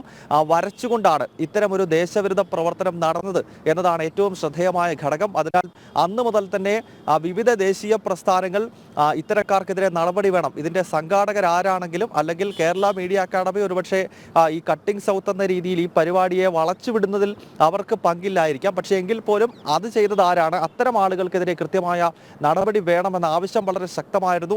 അത്തരം പ്രതിഷേധത്തിൽ നിന്നാണ് പിന്നീട് ബ്രിഡ്ജിംഗ് സൗത്ത് പോലുള്ള ആശയങ്ങൾ രൂപപ്പെടുകയും ഡൽഹിയിലും അതോടൊപ്പം തന്നെ പിന്നീട് തിരുവനന്തപുരത്തുമൊക്കെ ബ്രിഡ്ജിംഗ് സൗത്തിന്റെ എഡീഷനുകൾ നടക്കുകയും വിവിധ ദേശീയ സംഘടനകളുടെ നേതാക്കന്മാരും അതോടൊപ്പം തന്നെ ദേശീയ വിഷയങ്ങൾ കൈകാര്യം ചെയ്ത് അത് കൃത്യമായി തന്നെ അതുമായി ബന്ധപ്പെട്ട ക്ലാസുകൾ എടുക്കാൻ കഴിയുന്ന പ്രമുഖ വ്യക്തിത്വങ്ങളുമൊക്കെ അത്തരം പരിപാടികളിൽ പങ്കെടുത്തിരുന്നു. കേരളത്തിന്റെ ഗവർണർ ആരിഫ് മുഹമ്മദ് ഖാനും വിവിധ കേന്ദ്രമന്ത്രിമാരുമൊക്കെ ഇത്തരം പരിപാടികളിൽ പങ്കെടുത്ത ചരിത്രം നമുക്കറിയാം. അപ്പോൾ ജനങ്ങൾക്കിടയിൽ സ്വാഭാവികമായും വലിയ പ്രതിഷേധം ഈ കട്ടിംഗ് സൗത്തിനെതിരെ ഉണ്ടായി. അതിന് പിന്നാലെയാണ് ഇപ്പോൾ വളരെ ഗൗരവമുള്ള ഒരു രേഖ കൂടി നമ്മൾ ഈ സമയം പുറത്തുവിടുന്നത്. വീണ. ഓക്കെ, ശരി ഗൗതം. എന്തായാലും കട്ടിംഗ് സൗത്ത് നടത്തിപ്പിനായി സംഘാടകർ കാനഡ ഫണ്ട് സ്വീകരിച്ചത് വിദേശകാര്യ മന്ത്രാലയം അറിയാതെ എന്ന് തന്നെയാണ് വിശദീകരണം. കൂടുതൽ നടപടികൾ ഉണ്ടാകും. ഇതിനെതിരെയാണ് ബ്രിഡ്ജിംഗ് സൗത്ത് പോലെയുള്ള കാര്യങ്ങളും നടന്നത്. നമുക്കറിയാം, രാജ്യത്തിന്റെ ആത്മീയവും സാംസ്കാരികവുമായ ഒരു ഏകത തന്നെയാണ് ബ്രിഡ്ജിംഗ് സൗത്തിലൂടെ ഉദ്ദേശിച്ചത്. ഭാരതാംബയെ വെട്ടിമുറിക്കണമെന്ന് ആവശ്യപ്പെടുന്നത് എന്തുതരം ആവശ്യമാണ് എന്ന് അറിയില്ല. ഓക്കെ, നമ്മൾ തുടക്കത്തിൽ വീണ സൂചിപ്പിച്ചു വളരെ ദുഃഖകരമായ ഒരു വാർത്തയുണ്ട്. നമ്മൾ അതിലേക്കാണ് പോകുന്നത്. തൃശ്ശൂർ നാട്ടികയിൽ ഉറങ്ങിക്കിടന്ന നാടോടി സംഘത്തിനിടയിലേക്ക് തടി ലോറി പാഞ്ഞുകയറി 5 മരണം. പരിക്കേറ്റ 7 പേരിൽ 5 പേരുടെ നില ഗുരുതരവുമാണ്. വാഹനം ഓടിച്ച ക്ലീനർ മദ്യലഹരിയിലായിരുന്നുവെന്ന് പോലീസ് പറഞ്ഞു. ഇയാൾക്ക് ലൈസൻസും ഉണ്ടായിരുന്നില്ല. സംഭവത്തിൽ ലോറി ഡ്രൈവറെയും ക്ലീനറെയും പോലീസ് അറസ്റ്റ് ചെയ്തു. ആനന്ദ് പുത്തൂർ ചേരുന്നു. ആനന്ദ്, പറയൂ. ഇന്ന് രാവിലെയാണ് ഈ അതിദാരുണമായിട്ടുള്ള ഒരു സംഭവം നടക്കുന്നത്. തൃശ്ശൂർ നാട്ടികയിൽ ഈ റോഡ് സൈഡിൽ തുടങ്ങുകയായിരുന്ന ഈ റാഡോഡ് സംഘത്തിന് നേരെ ഇത്തരത്തിൽ പാണ്ടിലൂരി 7 പേരാണ് ഇത്തരത്തിൽ. എന്തായാലും ഇതുമായി ബന്ധപ്പെട്ടുകൊണ്ട് തടിലോറി കയറിയുള്ള ഈ അപകടത്തിൽ ഡ്രൈവറും ക്ലീനറും അറസ്റ്റിലായിട്ടുണ്ട്. കണ്ണൂർ ആലങ്കോട് സ്വദേശി ക്ലീനറായിട്ടുള്ള അലക്സ്, ഡ്രൈവർ ജോസ് എന്നിവരാണ് ഈ സംഭവത്തിൽ അറസ്റ്റിലായത്. ഈ മദ്യലഹരിയിലായിരുന്ന ക്ലീനർ അലക്സ് ആണ് വാഹനം ഓടിച്ചത് എന്നാണ് അറിയാൻ വേണ്ടി സാധിക്കുന്നത്. ഇയാൾക്ക് ലൈസൻസ് ഇല്ലെന്നും ഇപ്പോൾ പോലീസ് കണ്ടെത്തിയിട്ടുണ്ട്. മാത്രമല്ല, ഈ അപകടം ഉണ്ടായതിനു ശേഷം ഈ വാഹനം നിർത്താതെ പോയി. എന്നാൽ പിന്നാലെ എത്തിയ നാട്ടുകാരാണ് ഇത്തരത്തിൽ ദേശീയപാതയിൽ നിന്ന് ഇയാളെ തടഞ്ഞ് ഈ ലോറി തടഞ്ഞ് കസ്റ്റഡിയെടുത്തത്. ഏതായാലും ലോറി തടഞ്ഞു നിർത്തിയ നാട്ടുകാർ പോലീസിനെ വിവരമറിയിച്ചതിനെ തുടർന്നാണ് പോലീസ് ഈ സ്ഥലത്തെത്തുകയും ഇവരെ കസ്റ്റഡിയിലെടുക്കുകയും ചെയ്തിട്ടുള്ളത്. ഈ ഗോവിന്ദാപുരം ചെമ്മണംതോട് സ്വദേശികളാണ് മരിച്ചതെന്നാണ് പോലീസിനെ ഇപ്പോൾ ലഭിക്കുന്ന വിവരം. ഈ നാട്ടിലാണ് തടിയക്കയറ്റി ലോറി വന്ന ലോറി ഉറങ്ങിക്കിടക്കുന്നവരിലേക്ക് നിയന്ത്രണം വിട്ട് പാഞ്ഞു കയറി 5 പേരാണ് ആദ്യഘട്ടത്തിൽ മരിച്ചിട്ടുണ്ടായിരുന്നത്. അതിദാരുണമായ ഒരു സംഭവമായിരുന്നു. ആളുകളായ 5 പേരാണ് ആദ്യഘട്ടത്തിൽ മരിച്ചത്. കാളിയപ്പൻ, ജീവൻ, നാഗമ്മ, പങ്കാളി എന്നിവരാണ് ഈ മരിച്ചത്. ആളുകളെ തിരിച്ചറിയുന്നതുകൊണ്ട് ഈ 7 പേർക്ക് പരിക്കേറ്റിരുന്നതിൽ ഈ പലരുടെയും നില ഗുരുതരമാണെന്ന് നമുക്കറിയാൻ വേണ്ടി സാധിച്ചിട്ടുണ്ട്. ഇവരെ തൃശ്ശൂർ മെഡിക്കൽ കോളേജിലേക്ക് മാറ്റിയിട്ടുണ്ട്. 5 പേരുടെ നില ആരോഗ്യനില അതീവ ഗുരുതരമാണ്. അതെ, ആനന്ദ് തുടരുക. ഇപ്പോൾ നാട്ടിക MLA ശ്രീ CC മുകുന്ദൻ നമ്മോടൊപ്പം ചേരുകയാണ്. ശ്രീ മുകുന്ദൻ, വളരെ ദാരുണമായ ഒരു സംഭവമാണ്. തടി ലോറി പാഞ്ഞു കയറി 5 പേരാണ് തൽക്ഷണം മരിച്ചിരിക്കുന്നത്. ഇപ്പോൾ 5 പേരുടെ നില ഗുരുതരമാണ് എന്നും അറിയാൻ കഴിയുന്നുണ്ട്. ഈ ഡ്രൈവറും ക്ലീനറും ഒക്കെ മദ്യലഹരിയിലായിരുന്നു. എന്താണ് ശരിക്കും ഈ അപകട കാരണം? നമ്മുടെ നാട്ടിക പഞ്ചായത്തിൽ നടക്കുന്നത് ഏകദേശം ദിവസം 2 ദിവസം 3 ദിവസത്തേക്ക് ആൾക്കാരെ എത്തിച്ചേരുന്ന പ്രദേശമാണ്. വളരെ പ്രസിദ്ധമായ ഈ ഏകാദശി ദിനത്തിൽ കാര്യമായ ജനങ്ങളെ പങ്കെടുക്കും. അതിനുവേണ്ടി ഈ ദേവസ്വം ബോർഡും അതുപോലെ തന്നെ പോലീസ് ഡിപ്പാർട്ട്മെന്റും ആവശ്യമായ ക്രമീകരണങ്ങൾ നടത്തി മുന്നോട്ട് പോയിട്ടുണ്ട്. ശ്രീ മുകുന്ദൻ, ഈ നാടോടി സംഘം പതിവായി ഇവിടെയാണോ തമ്പടിച്ചിരിക്കുന്നത്? ഇത് ഈ തടിലോറി ഇവരുടെ മേലേക്ക് പാഞ്ഞു കയറാനിടയായ ഒരു സാഹചര്യം അവിടെ മറ്റെന്തെങ്കിലും ഈ ബാരിക്കേഡോ അങ്ങനെ എന്തെങ്കിലും ഈ ഫുട്പാത്തിൽ ഉണ്ടായിരുന്നോ? താങ്കൾക്ക് പ്രദേശവാസി എന്നുള്ള രീതിയിൽ അത് പറയാൻ കഴിയുമല്ലോ. എന്താണ് ശരിക്കും ഇത് നിയന്ത്രണം വിട്ട് ഇവരിലേക്ക് ഇടിച്ചു കയറുകയായിരുന്നോ? ഇപ്പൊ ഈ അമ്പലത്തിന്റെ പടിഞ്ഞാറ് NH റോഡ് വരുന്നതാണ്. നാഷണൽ ഹൈവേ റോഡ് ഉള്ളതാണ്. അപ്പൊ നാഷണൽ ഹൈവേ റോഡിന്റെ പണി പൂർണ്ണമായി പൂർത്തീകരിച്ചിട്ടില്ല. ആ പൂർത്തീകരണം കുറെ നാളായി ജനങ്ങളടക്കം പരാതികളാണ്. അതിനുശേഷം നമ്മുടെ ഏകദേശം ഒന്നുകൂടി അതിനൊരു ക്രമീകരണമൊക്കെ ഉണ്ടായിട്ടുണ്ട്, നടപടികൾ സ്വീകരിച്ചിട്ടുണ്ട്. ആ നടപടിക്രമം സ്വീകരിച്ചതിലാണ് ഇപ്പോൾ ഉണ്ടായ ഒരു അപകടം. അപകടം രാത്രി പുലർച്ചെ 3 മണിക്കാണ് അപകടം ഉണ്ടായത്. ഒരു ലോറി കയറി വന്ന് ഇവരും നാടോടികൾ കിടന്നുകൊടുക്കുന്ന സ്ഥലത്തേക്ക് കയറി വന്നതാണ്. കയറി വന്നിട്ട് അവിടെ ഈ പറയുന്ന നാടോടികൾ നേരത്താണ് ബന്ധു കയറിയത്. അങ്ങനെ വലിയൊരു അപകടസ്ഥിതി ഉണ്ടായി എന്നതിന്റെ അടിസ്ഥാനത്തിലാണ് ഞാനവിടെ എത്തുന്നുള്ളൂ. അപ്പൊ അതുമായി ബന്ധപ്പെട്ടുകൊണ്ട് നമ്മുടെ കാര്യങ്ങൾ അന്വേഷിച്ച പോലീസും അതുപോലെ തന്നെ ദേവസ്വം ബോർഡിന്റെ ആൾക്കാരായിട്ട് സംസാരിച്ചപ്പോ അതിങ്ങനെ പ്രത്യേകിച്ച് അങ്ങനെ എല്ലാ പ്രദേശത്തെ ആൾക്കാർ അവരെ സൗകര്യം നോക്കി കിടന്നുറങ്ങുന്നുണ്ട്. അങ്ങനെ പതിവില്ലാത്ത രീതിയിൽ ലോറി കയറി വന്നത്.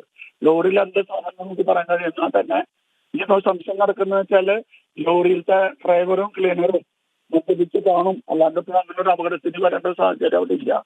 അപ്പൊ ആ നിലയിൽ ഈ വെള്ളാച്ച റോഡിന്റെ കുറെ സർവീസ് റോഡൊക്കെ ആയിട്ട് ബന്ധപ്പെട്ട് ഒരു വിഷയം അവിടെ നിലനിൽക്കുന്നതാണ്. പഞ്ചായത്തും ജനങ്ങളൊക്കെ പരാതികൾ സർക്കാരിന് സമർപ്പിച്ചിട്ടിരുന്നു. അതിന് ശാശ്വതമായ ഒരു പരിഹാരം പൂർണ്ണമായി നടക്കാൻ കഴിഞ്ഞിട്ടില്ല. അതിന്റെ അടിസ്ഥാനത്തിലാണ് ഈ എല്ലാ സ്ഥലത്തും വഴി പൊളിച്ചിട്ട് ആകെ ചെള്ളി കൂടി നടന്നത്. ഈ ലോറി കയറുമ്പോൾ ഉണ്ടാകുന്ന അപകടസ്ഥിതി എന്ന് വെച്ചാൽ ഈ ലോറി ഓടിക്കുന്ന ക്ലീനറും അതുപോലെ തന്നെ ഡ്രൈവറും മദ്യപിച്ച് കാണോ, അല്ലാണ്ട് ഒരു അപകടം അവിടെ സംഭവിച്ചത് ആരും കാരണം പറ്റില്ല. അപ്പൊ എന്തായാലും റിപ്പോർട്ട്. ശരി, വളരെ നന്ദി ശ്രീ മുകുന്ദൻ പ്രതികരിച്ചതിന്. ഇപ്പോൾ നാട്ടിക പഞ്ചായത്ത് പ്രസിഡന്റ് ശ്രീ എം.ആർ. ദിനേശൻ കൂടി ടെലിഫോൺ ലൈനിൽ ചെയ്യുന്നുണ്ട്. ശ്രീ എം.ആർ. ദിനേശൻ, വലിയ സങ്കടകരമായ ഒരു വാർത്തയാണ് രാവിലെ തന്നെ വന്നത്. ഉറങ്ങിക്കിടന്നവരാണ് മരണത്തിലേക്ക് പോയത്. എന്താണ് സംഭവിച്ചെന്നുള്ള വിവരമാണ് താങ്കൾക്ക് ലഭിച്ചിരിക്കുന്നത്. അപ്പോൾ ഈ പരിക്കേറ്റവരുടെ അവസ്ഥയും എന്താണ്? ഉണ്ടായിരുന്നു സംഭവം നടന്ന കുറച്ച് കഴിഞ്ഞപ്പോ തന്നെ അവിടെ എത്തി. അതാ ഡിവൈഡർ ഉണ്ട് അവിടെ. ഡിവൈഡർ വെച്ചത് ഇടിച്ച് തകർത്തിട്ടാണ് വണ്ടി ഒരു 40-50 മീറ്റർ അപ്പുറം കിടന്നുറങ്ങിയിരുന്ന, പണി തീരാത്ത സ്ഥലത്ത് കിടന്നുറങ്ങിയിരുന്ന ഈ പാവങ്ങളെ മേത്തുകൂടി കയറി ഇറങ്ങിയത്. എന്നിട്ട് വണ്ടി നിർത്താണ്ട് പോയി ഒരു 1/4 കിലോമീറ്റർ അപ്പുറത്ത് വെച്ചിട്ട് റോഡ് അവസാനിക്കുമ്പോഴാണ് വണ്ടി അവിടെ നിർത്തിയിട്ടുള്ളത്. അതിൽ ക്ലീനറാണ് വണ്ടി ഓടിപ്പിച്ചിട്ടുള്ളത്. അയാൾ മദ്യപിച്ചിട്ടുണ്ട്. ഡ്രൈവർ അതിൽ കിടന്നുറങ്ങിയിരുന്ന പറയുന്നത്. ഇയാൾക്ക് ലൈസൻസും ഇല്ല. അപ്പോ ഇത് കൃത്യമായിട്ട് പറഞ്ഞിട്ടുണ്ടെങ്കിൽ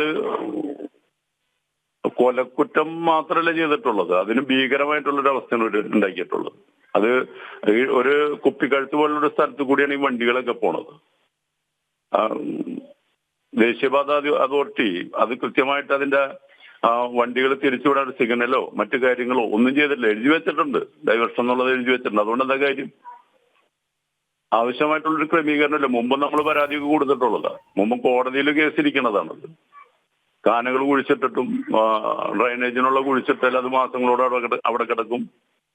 ഒരു ഉത്തരവാദിത്തമില്ലാത്തൊരു പണിയാണ് നടക്കുന്നത്. മനുഷ്യന് ജീവനൊരു വില കൽപ്പിക്കാത്തൊരവസ്ഥ. ഈ ആശുപത്രിയിൽ പ്രവേശിപ്പിക്കപ്പെട്ടവരുടെ അവസ്ഥ എന്താണ്? അതുകൂടി ഒന്ന് അറിയാമെങ്കിൽ അത് വ്യക്തമാക്കാമോ? 1-2 പേരുടെ നല്ല ഗുരുതരാവസ്ഥയിലാണ് തുടരുന്നത്. യെസ്, വളരെ നന്ദി ശ്രീ എം.ആർ. ദിനേശൻ, നാട്ടിക പഞ്ചായത്ത് പ്രസിഡന്റാണ് ഇപ്പോൾ നമുക്ക് അതുമായി ബന്ധപ്പെട്ട ചില കാര്യങ്ങൾ കൂടി വ്യക്തമാക്കിയത്. ഏറ്റവും ദാരുണമായ ഒരു സംഭവം തന്നെയാണ്. ഈ മദ്യലഹരിയിലായിരുന്നു ക്ലീനറും ഡ്രൈവറും. അതുമാത്രമല്ല, വാഹനം ലോറി ഓടിച്ചിരുന്നത് ഈ ക്ലീനറായിരുന്നു. ലൈസൻസ് ഇല്ലാത്ത വ്യക്തി കൂടിയാണ്. അതുകൊണ്ട് ഈ ക്ലീനർ, ലൈസൻസ് ഇല്ലാത്ത ക്ലീനർ മദ്യലഹരിയിൽ വണ്ടി ഓടിച്ച് കേരളത്തിലെ റോഡിലൂടെ കടന്ന് നാട്ടിക വരെ എത്തി എങ്കിൽ അതിന് ആരൊക്കെ ഉത്തരവാദികളാണ് എന്നുകൂടി ചിന്തിക്കേണ്ടിയിരിക്കുന്നു. കാരണം എവിടെയാണ് നമ്മുടെ ഹൈവേ പട്രോളിംഗ് സംഘവും പോലീസുകാരും ക്യാമറയും ഒക്കെ എന്ത് ചെയ്യുന്നു എന്ന ചോദ്യം കൂടി നമുക്ക് ഈ ഘട്ടത്തിൽ ഉയർത്തേണ്ടതുണ്ട്. കാരണം തൊട്ടടുത്ത് നിന്ന് മദ്യപിച്ച് കയറിയതാണ് എന്ന് നമുക്ക് പറയാൻ കഴിയില്ലല്ലോ. ഇത് ഈ വാഹനം ഓടിച്ചു വരികയായിരുന്നു. അപ്പോൾ എന്താണ് സംഭവിച്ചത് എന്ന കാര്യത്തിൽ ആരൊക്കെ ഉത്തരവാദികളാണെന്ന് ചിന്തിച്ചു കഴിഞ്ഞാൽ ഒരു വലിയ ജനവിഭാഗം ഇതിന് ഉത്തരവാദിയാണെന്ന് പറയേണ്ടി വരും. പ്രത്യേകിച്ച് ഇതിനൊക്കെ നിരീക്ഷിക്കേണ്ട അധികൃതർ. ആനന്ദ് തുടരുന്നുണ്ട്. ആനന്ദ് ഇപ്പോൾ സൂചിപ്പിച്ചതുപോലെ ഈ മദ്യലഹരിയിലായിരുന്നു അതിനുള്ളിൽ ഉണ്ടായിരുന്ന ഡ്രൈവറും ക്ലീനറും. ക്ലീനർ ലൈസൻസ് ഇല്ലാത്ത ആളാണ്, മദ്യപിച്ചിരുന്നു. ക്ലീനറാണ് വണ്ടി ഓടിച്ചിരുന്നത്. ഈ അപകടം ഉണ്ടായിട്ടും 5 പേരുടെ എന്ന് പറയാൻ കഴിയില്ല, ഇപ്പോൾ ആശുപത്രിയിലുള്ള 7 പേരുടെ അടക്കം എല്ലാവരുടെയും ദേഹത്തുകൂടി ഈ ലോറി കയറി ഇറങ്ങി പോയിട്ടും അവർക്ക് അവിടെ നിർത്താൻ പോലും കഴിഞ്ഞില്ല. അത്ര പോലും ബോധമുണ്ടായിരുന്നില്ല എന്ന് വേണം മനസ്സിലാക്കാൻ. ഇപ്പോൾ സൂചിപ്പിച്ചതുപോലെ ഇതിന് വെറുതെ അങ്ങ് മനഃപൂർവ്വമല്ലാത്ത നരഹത്യ എന്ന രീതിയിലേക്ക് ഒരു പക്ഷേ ഇനിയിപ്പോൾ വകുപ്പുകളൊക്കെ വന്നേക്കാം. പക്ഷെ എത്ര ഗുരുതരമായ സംഭവമാണ് ഉണ്ടായിരിക്കുന്നത് എന്നുള്ളതും, ഈ ഇങ്ങനെ മദ്യപിച്ച് വാഹനം ഓടിച്ച് വരുന്ന വഴിക്കൊന്നും തന്നെ ചെക്കിംഗ് ഉണ്ടായില്ല എന്നുള്ളതും ഒക്കെ ഇവിടെ നമ്മൾ എടുത്തു പറയേണ്ട കാര്യമാണ്. ആനന്ദ്, തീർച്ചയായിട്ടും അത്തരം കാര്യങ്ങൾ വളരെ പ്രധാനപ്പെട്ട തന്നെയാണ്. വീണ സൂചിപ്പിച്ച പോലെ തന്നെ ഈ 5 പേരുടെ ഒരു മരണത്തിനാണ് ഇത്തരത്തിലുള്ള ഒരു അലംഭാവം എന്ന് വേണമെങ്കിൽ പറയാം. പ്രത്യേകിച്ച് ഈ ലൈസൻസ് ഇല്ലാത്ത ഒരാളെ കൊണ്ട് വണ്ടി ഓടിക്കുക എന്ന് പറയുന്ന കുറ്റം. എന്തായാലും ഒരു ദീർഘദൂര വാഹനമാണിത്. അപ്പോൾ ഒരുപാട് കിലോമീറ്ററുകൾ പ്രത്യേകിച്ച് ദേശീയപാതകളിലൂടെ അടക്കം സഞ്ചരിച്ചുകൊണ്ട് തന്നെ ആയിരിക്കണം, അല്ലെങ്കിൽ പല വഴികളിലൂടെ സഞ്ചരിച്ചുകൊണ്ട് തന്നെ ആയിരിക്കണം ഇവിടെ എത്തിയിട്ടുണ്ടാവുക. അപ്പോൾ ഈ സൂചിപ്പിച്ച പോലെ തന്നെ വഴിയിലൊന്നും ഇതുമായി ബന്ധപ്പെട്ടുകൊണ്ടുള്ള ആനന്ദ് തുടരുക. ഞാനൊന്ന് ഇടപെടുകയാണ്. ഇപ്പോൾ വാർഡ് മെമ്പറായ സുരേഷ് അയ്യാനി ചേരുന്നു. ശ്രീ സുരേഷ്, നാട്ടികയിൽ തടിലോറി പാഞ്ഞു കയറി 5 പേരുടെ ജീവനാണ് നഷ്ടപ്പെട്ടിരിക്കുന്നത്.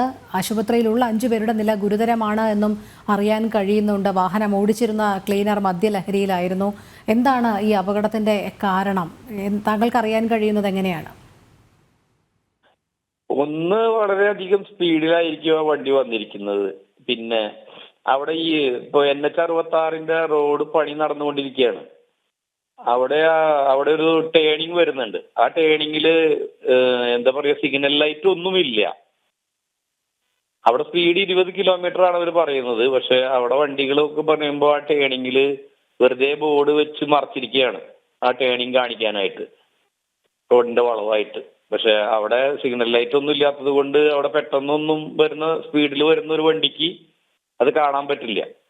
അതെ, ഈ വാഹനം ഓടിച്ചിരുന്ന ക്ലീനർ മദ്യപിച്ചിരുന്നു എന്ന് മാത്രമല്ല, ക്ലീനർക്ക് ലൈസൻസ് ഒന്നും ഇല്ലായിരുന്നു. ലൈസൻസ് ഇല്ലാത്ത വ്യക്തിയാണ് വാഹനം ഓടിച്ചത്. അതുകൊണ്ട് ആണ് ഈ ഒരു വലിയ അപകടം പറ്റിയത്. കാരണം കൃത്യമായൊരു ശ്രദ്ധ അയാൾ പുലർത്തിയില്ല എന്നുള്ളതാണ്. അത് മാത്രമല്ല, ഇത്ര പേരുടെ ദേഹത്തുകൂടി ഈ വണ്ടി കയറിയിട്ടും ഏകദേശം 20 മീറ്ററോളം മുന്നോട്ട് പോയതിനു ശേഷമാണ് നിർത്തിയത് എന്നുള്ളതാണ്. അതെ, അത് ശരിയാണ്. കാരണം അത്രയും സ്പീഡിലായിരിക്കും വണ്ടി വന്നിരിക്കുന്നത്. അവിടെ എന്താ പറയാ, സിഗ്നലിനായിട്ട് വെച്ചിട്ടുള്ള ബോർഡൊക്കെ ഇടിച്ച് തകർത്തിട്ടാണ് വണ്ടി കയറിപ്പോയിട്ടുള്ളത്. ഇവരുടെ മേലെ കൂടെ കയറിപ്പോയി വളരെ ദൂരം ചെന്നിട്ടാണ് ആ വണ്ടി നിർത്തിയിട്ടുള്ളത്. അത് ഇവരുടെ നിലവിളി കേട്ടിട്ടാണ് നിർത്തിയിട്ടുള്ളത്.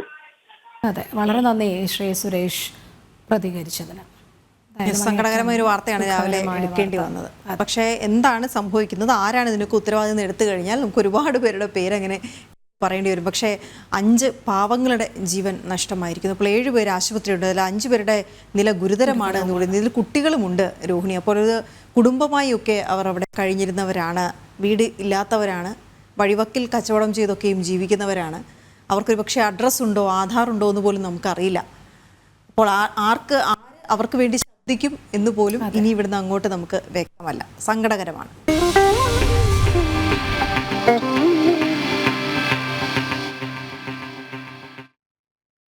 ഇന്ന് ഭാരതത്തെ സംബന്ധിച്ച് വളരെ പ്രധാനപ്പെട്ട ഒരു ദിവസം, അല്ലെങ്കിൽ പക്ഷേ ഒരു വാർഷികത്തിൻ്റെ ആരംഭം കൂടിയാണ് അല്ലേ. 75-ാം വാർഷിക ദിനം, ഭരണഘടനയുടെ 75-ാം വാർഷിക ദിനമാണ് ഇന്ന്. പാർലമെന്റ് ഇന്ന് സംയുക്ത സമ്മേളനം ചേരും. പഴയ പാർലമെന്റ് മന്ദിരമായ സംവിധാൻ സദനിലെ സെൻട്രൽ ഹാളിലാണ് സഭ ഇന്ന് സമ്മേളിക്കുക. രാഷ്ട്രപതി ദ്രൗപദി മുർമു, ഉപരാഷ്ട്രപതി ജഗദീപ് ധൻകർ, പ്രധാനമന്ത്രി നരേന്ദ്രമോദി എന്നിവരെല്ലാം സമ്മേളനത്തെ ഇന്ന് അഭിസംബോധന ചെയ്യും. ഗൗതം അനന്തനാരായണൻ വിവരങ്ങളുമായി ചേരുന്നു. ഗൗതം, ഇന്നലെ പാർലമെന്റ് ചേർന്നു, പക്ഷേ ഇന്ന് വളരെ പ്രധാനപ്പെട്ട ഒരു ദിവസമാണ്. അതുകൊണ്ട് തന്നെ പഴയ പാർലമെന്റ് മന്ദിരത്തിലെ സെൻട്രൽ ഹാളിൽ വീണ്ടും ഒരു സംയുക്ത സമ്മേളനം നടക്കാൻ പോകുന്നു. വളരെ പ്രധാനപ്പെട്ട ഒരു ദിവസമാണ് രാജ്യത്തിനെ സംബന്ധിച്ച്. എങ്ങനെയാണിത്?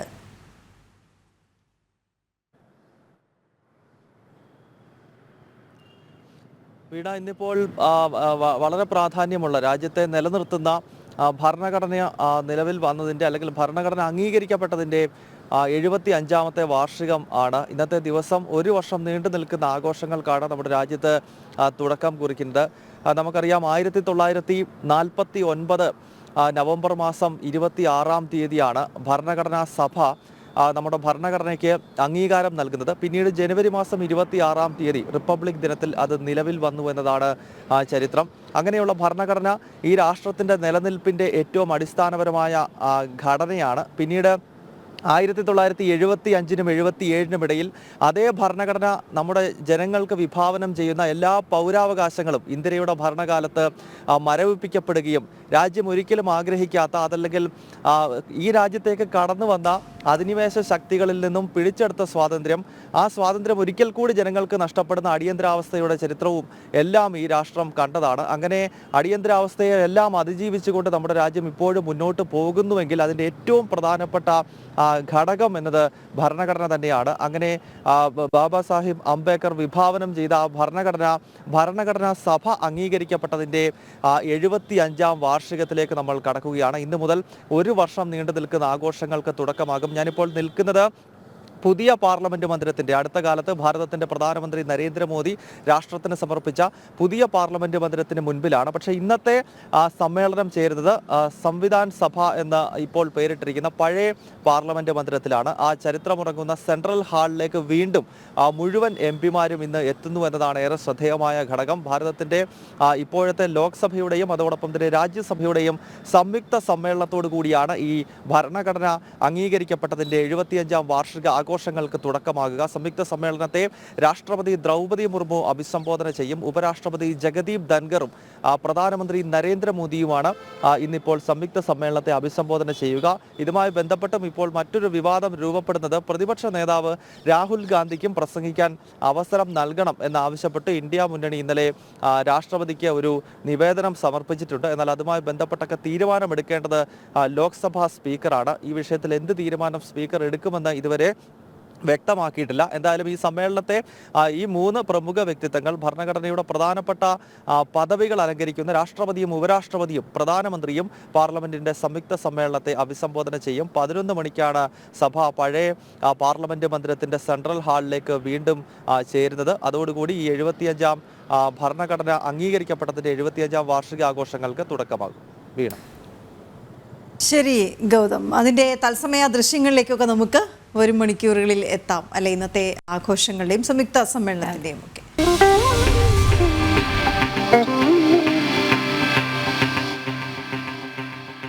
നമ്മുടെ കമന്റ് ബോക്സിൽ രാവിലെ വന്ന ചില പ്രേക്ഷകർ ചൂണ്ടിക്കാണിക്കുന്നുണ്ടായിരുന്നു, ജനം TV മാത്രം എടുത്ത് ചർച്ച ചെയ്യുന്ന വിഷയങ്ങളാണ്, ചില വിഷയങ്ങളെക്കുറിച്ച് സൂചിപ്പിക്കുന്നുണ്ടായിരുന്നു. നമ്മൾ ഗുരുവായൂരിലെ വിഷയവും ഒക്കെ വരുന്ന സമയത്താണ് അവരത് സൂചിപ്പിച്ചത്. അതുപോലെ തന്നെ ഒരു വിഷയമാണ് രോഹിണി, വഖഫ്. മറ്റൊരു മാധ്യമങ്ങളും കണ്ടില്ല എന്ന് നടിക്കുന്ന വഖഫ് അധിനിവേശം.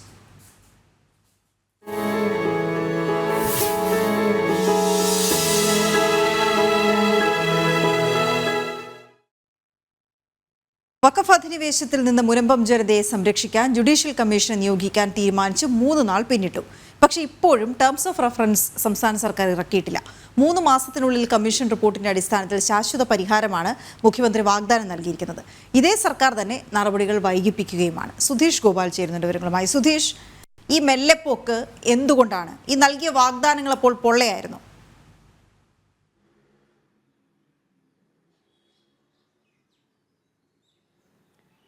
വീണ, അത്തരമൊരു ആശങ്ക തന്നെയാണ് ഉയരുന്നത്. കാരണം സമരസമിതിയും മറ്റും ആവശ്യപ്പെട്ടിരുന്നത് 1 മാസത്തിനുള്ളിൽ തന്നെ ഇതിൻ്റെ നടപടികൾ പൂർത്തിയാക്കി ക്രിസ്മസ് ന്യൂ ഇയറിന് മുമ്പായിട്ട് ഇവർക്കൊരു ആശ്വാസമാകുന്ന തരത്തിലുള്ള നടപടിയിലേക്ക് എത്തുക എന്നതായിരുന്നു. എന്നാൽ ഇപ്പോൾ ഇത്തരം ഒരു ഉന്നതതല യോഗം കൂടിയിട്ട് ഇപ്പോൾ ഇന്ന് 3 ദിവസം കഴിഞ്ഞ് 4-ാം ദിവസം എത്തുമ്പോഴും ടേംസ് ഓഫ് റെഫറൻസ് വെക്കാനോ ഇല്ലെങ്കിൽ ഇതിൻ്റെ പ്രവർത്തിക്കുന്നതിന് വേണ്ട ഈ കമ്മീഷൻ ജുഡീഷ്യൽ കമ്മീഷന് വേണ്ട ഓഫീസ് അവിടെ ഈ ജുഡീഷ്യൽ കമ്മീഷൻ ചെയർമാൻ്റെ ഒപ്പം പ്രവർത്തിക്കേണ്ട ജീവനക്കാരെ കണ്ടെത്താനോ ഒന്നുമുള്ള നടപടിയിലേക്ക് കടന്നിട്ടില്ല എന്നതാണ് ആശങ്കയുണ്ടാക്കുന്നത്.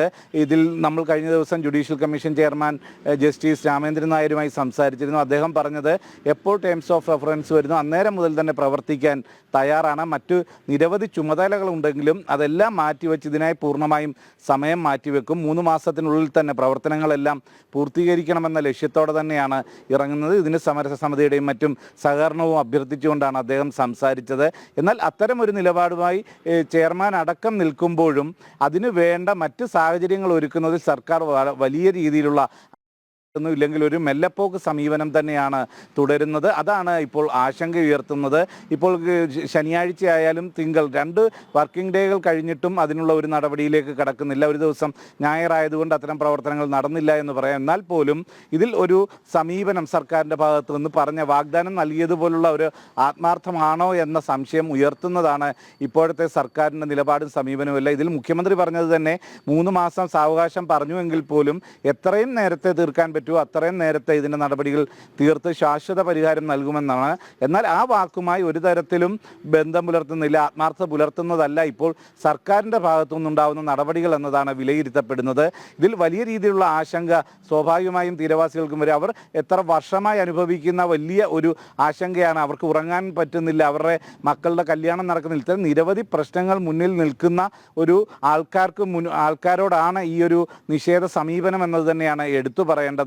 അത് വലിയ രീതിയിലുള്ള ഒരു അസ്വസ്ഥത ഉണ്ടാക്കും എന്നത് നമുക്ക് തിരിച്ചറിയാൻ കഴിയും. ആ ഒരു അവസ്ഥയിലേക്ക് പോകാതെ എത്രയും വേഗം ഇതിൻ്റെ നടപടിക്രമങ്ങൾ പൂർത്തിയാക്കി കാര്യങ്ങൾ മുന്നോട്ട് നീങ്ങാനുള്ള സജ്ജീകരണങ്ങൾ വേണം എന്നത് തന്നെയാണ് ഇപ്പോൾ ഉയരുന്ന ആവശ്യവും. വീണ. അതെ സുധീഷ്, നമുക്കറിയാം പൊള്ളയായ വാഗ്ദാനങ്ങൾ വലിയ രാഷ്ട്രീയ തിരിച്ചടി ഉണ്ടാകും എന്ന് മനസ്സിലാക്കിക്കൊണ്ട് മുഖ്യമന്ത്രിയുടെ നേതൃത്വത്തിൽ മുനമ്പം ജനതയെ ചർച്ചയ്ക്ക് വിളിക്കുന്നു. ഒരു ശാശ്വത പരിഹാരം എന്നതിലുപരി ഇത്തരം ചില മാർഗനിർദ്ദേശങ്ങൾ മാത്രമാണ് അവർ മുന്നോട്ട് വയ്ക്കുന്നത്. പക്ഷേ അതുപോലും ഇഴഞ്ഞു നീങ്ങുന്ന അവസ്ഥ. അതുമാത്രമല്ല, നമുക്കറിയാം ഈ ചർച്ചയെ തുടർന്ന് വളരെ പെട്ടെന്ന് തന്നെ സമരമുഖത്ത് നിന്ന് പിന്മാറണം, സമരം അവസാനിപ്പിക്കണം എന്നുള്ള കാര്യങ്ങൾ ഈ മുനമ്പം ജനതയ്ക്ക് മേൽ അടിച്ചേൽപ്പിക്കുന്നതിലായിരുന്നു രാഷ്ട്രീയ താല്പര്യം. അല്ലാതെ കൃത്യമായൊരു ജുഡീഷ്യൽ കമ്മീഷനെ നിയമിക്കാനോ ഇതുമായി ബന്ധപ്പെട്ട നടപടിക്രമങ്ങൾ വേഗത്തിലാക്കാനോ ഒന്നും അവർ ശ്രമിക്കുന്നില്ല എന്നുള്ളതാണ്.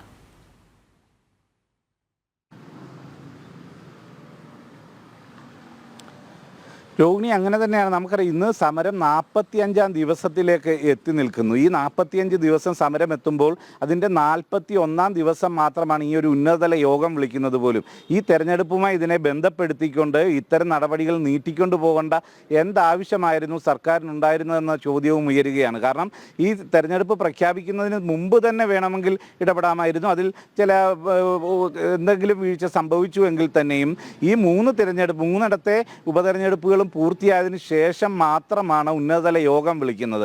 ആ ഉന്നതതല യോഗം വിളിച്ച് ഇത്തരമൊരു തീരുമാനത്തിലെത്തുമ്പോൾ ആ തീരുമാനം അത് ഏതെങ്കിലും തരത്തിൽ മറ്റാർക്കെങ്കിലും അതൃപ്തി ഉണ്ടായതുകൊണ്ടാണോ ഇപ്പോൾ ടേംസ് ഓഫ് റെഫറൻസ് ഇറക്കുന്നതിന് വെച്ച് താമസിപ്പിക്കുന്നതെന്ന് അടക്കമുള്ള സംശയങ്ങളും ഉയരുകയാണ്.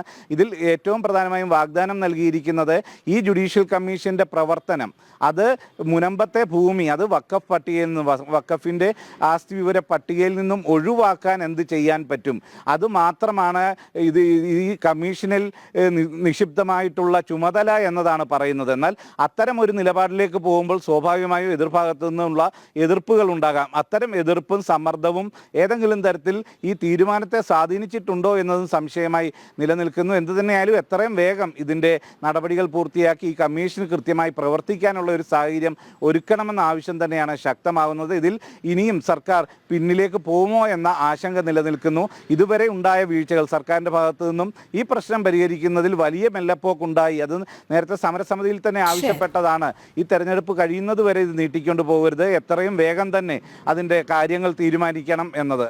ആ ഒരു സാഹചര്യമാണ് ഇപ്പോൾ ആശങ്കയുണ്ടാക്കാൻ കാരണമായിരിക്കുന്നതും. രോഹിണി. ശരി സുധേഷ്, എന്തായാലും ഈ വഖഫ് അധിനിവേശത്തിൽ നിന്ന് മുനമ്പം ജനതയെ സംരക്ഷിക്കാൻ ജുഡീഷ്യൽ കമ്മീഷനെ നിയോഗിക്കാൻ തീരുമാനിച്ച് 3 നാൾ പിന്നിട്ടിട്ടും ടേംസ് ഓഫ് റെഫറൻസ് ഇറക്കാതെ സംസ്ഥാന സർക്കാർ 3 മാസത്തിനുള്ളിൽ അപ്പോൾ എങ്ങനെ റിപ്പോർട്ട് സമർപ്പിക്കും എന്നുള്ളതാണ്. എന്തായാലും നടപടികൾ ഇങ്ങനെ വൈകിപ്പിക്കുകയാണ് എന്നുള്ള ആരോപണം തന്നെയാണ് വരുന്നത്. സുധേഷ് ഗോപാലാണ് വിവരങ്ങൾ നൽകിയത്. ഇനി മണ്ഡലകാലത്ത് അയ്യപ്പ സ്തുതിയിൽ മനം നിറച്ച സംഗീത ആൽബം ആഴി ശ്രദ്ധേയമാകുന്നു. നമുക്കൊന്ന് കേട്ടുവരാം. പ്രദീപ് ഷൺമുഖം ഗാനരചനയും സംവിധാനവും നിർവഹിച്ച ഭക്തിഗാന ആൽബം ആഴി ഈ മണ്ഡലകാലത്ത് പുറത്തിറങ്ങിയ അയ്യപ്പ ഭക്തിഗാനങ്ങളിൽ പ്രേക്ഷക പ്രീതിയിൽ ഏറ്റവും മുന്നിലാണ്.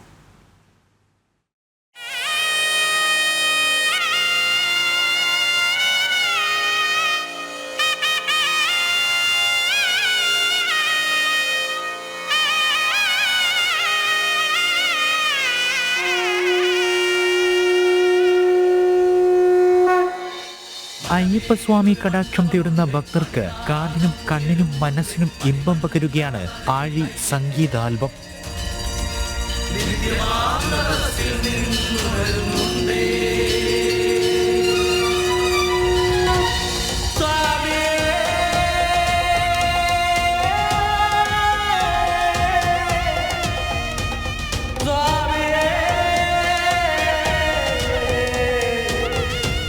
വരികളും സംഗീതവും ഭക്തിയും ലയിച്ചപ്പോൾ അതിനൊത്ത ദൃശ്യങ്ങൾ മണ്ഡലകാല കാഴ്ചകളുടെ മാസ്മരിക അനുഭവം പകർന്നു.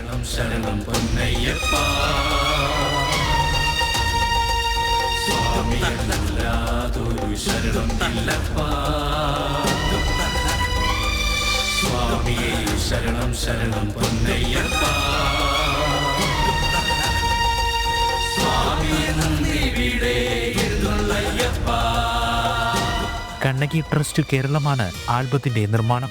സംഗീതം നൽകി ഗാനം ആലപിച്ചിരിക്കുന്നത് ദേവദേവനാണ്. ഗാനരചനയും സംവിധാനവും പ്രദീപ് ഷൺമുഖമാണ് നിർവഹിച്ചിരിക്കുന്നത്.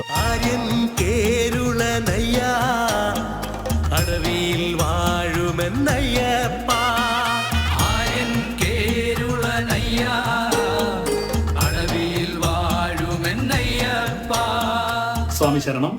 അയ്യപ്പ ഭക്തന്മാരുടെ കൂട്ടായ്മയിൽ 3-ാം വർഷവും മുടങ്ങാതെ ഒരു അയ്യപ്പ ഭക്തിഗാനം ഞങ്ങൾ സമർപ്പിക്കുകയാണ്. ഏതാണ്ട് 22,000-ൽ പരം വ്യൂവേഴ്സുമായി ആഴി മുന്നോട്ട് പോയിക്കൊണ്ടിരിക്കുന്നു. കണ്ണകി ട്രസ്റ്റ് കേരളമാണ് ആഴി നിർമ്മിച്ചിരിക്കുന്നത്. വൃശ്ചികം 1 പുറത്തിറങ്ങിയ ആഴിക്ക് മികച്ച പ്രതികരണമാണ് ലഭിക്കുന്നത്. ഇതിനോടകം അയ്യപ്പ ഭക്തർ ആഴി സംഗീത ആൽബം ഏറ്റെടുത്തു കഴിഞ്ഞു.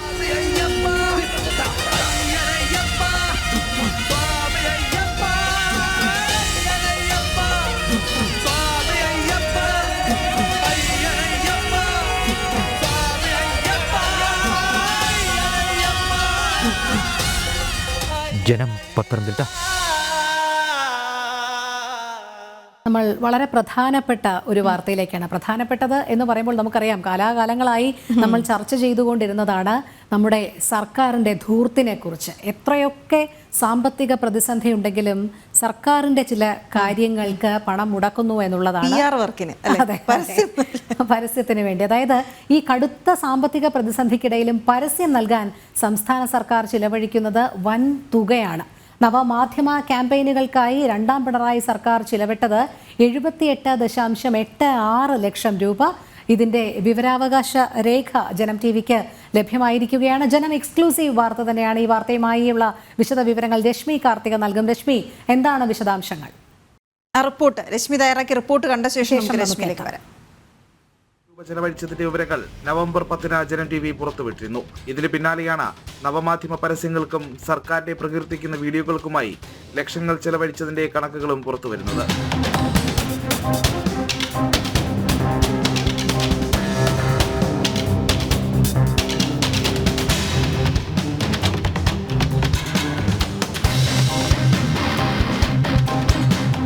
ടിവിക്ക് കിട്ടിയ വിവരാവകാശ മറുപടി പ്രകാരം 78,86,399 രൂപയാണ് 2021 മുതൽ ഇത്തരത്തിൽ ചെലവഴിച്ചത്.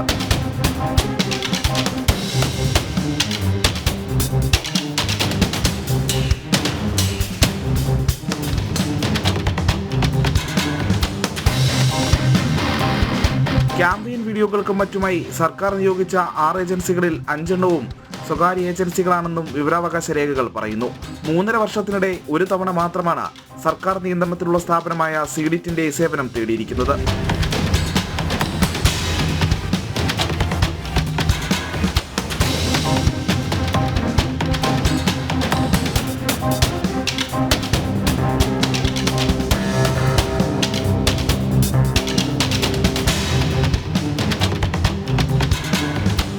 ബോട്ടിങ്ങുകളിലും മെട്രോ തൂണുകളിലും മാളുകളിലും മറ്റുമായി കോടികളുടെ പരസ്യങ്ങൾ നൽകുന്നതിനിടയിലാണ് സോഷ്യൽ മീഡിയ വഴിയുള്ള പരസ്യങ്ങൾക്കും ലക്ഷങ്ങൾ ചെലവഴിക്കുന്നത്. സംസ്ഥാനം ഗുരുതര സാമ്പത്തിക പ്രതിസന്ധിയിലെന്ന് ആവർത്തിക്കുന്നതിനിടയിലാണ് പ്രചാരണ ധൂർത്തുന്നതാണ് ഏറ്റവും ശ്രദ്ധേയം. പ്രജിത് മോഹനൻ, ജനം, തിരുവനന്തപുരം. പ്രജിത് തയ്യാറാക്കിയ വാർത്തയാണ്. നമുക്ക് രശ്മി കൂടുതൽ വിവരങ്ങൾക്കായി ചേരും.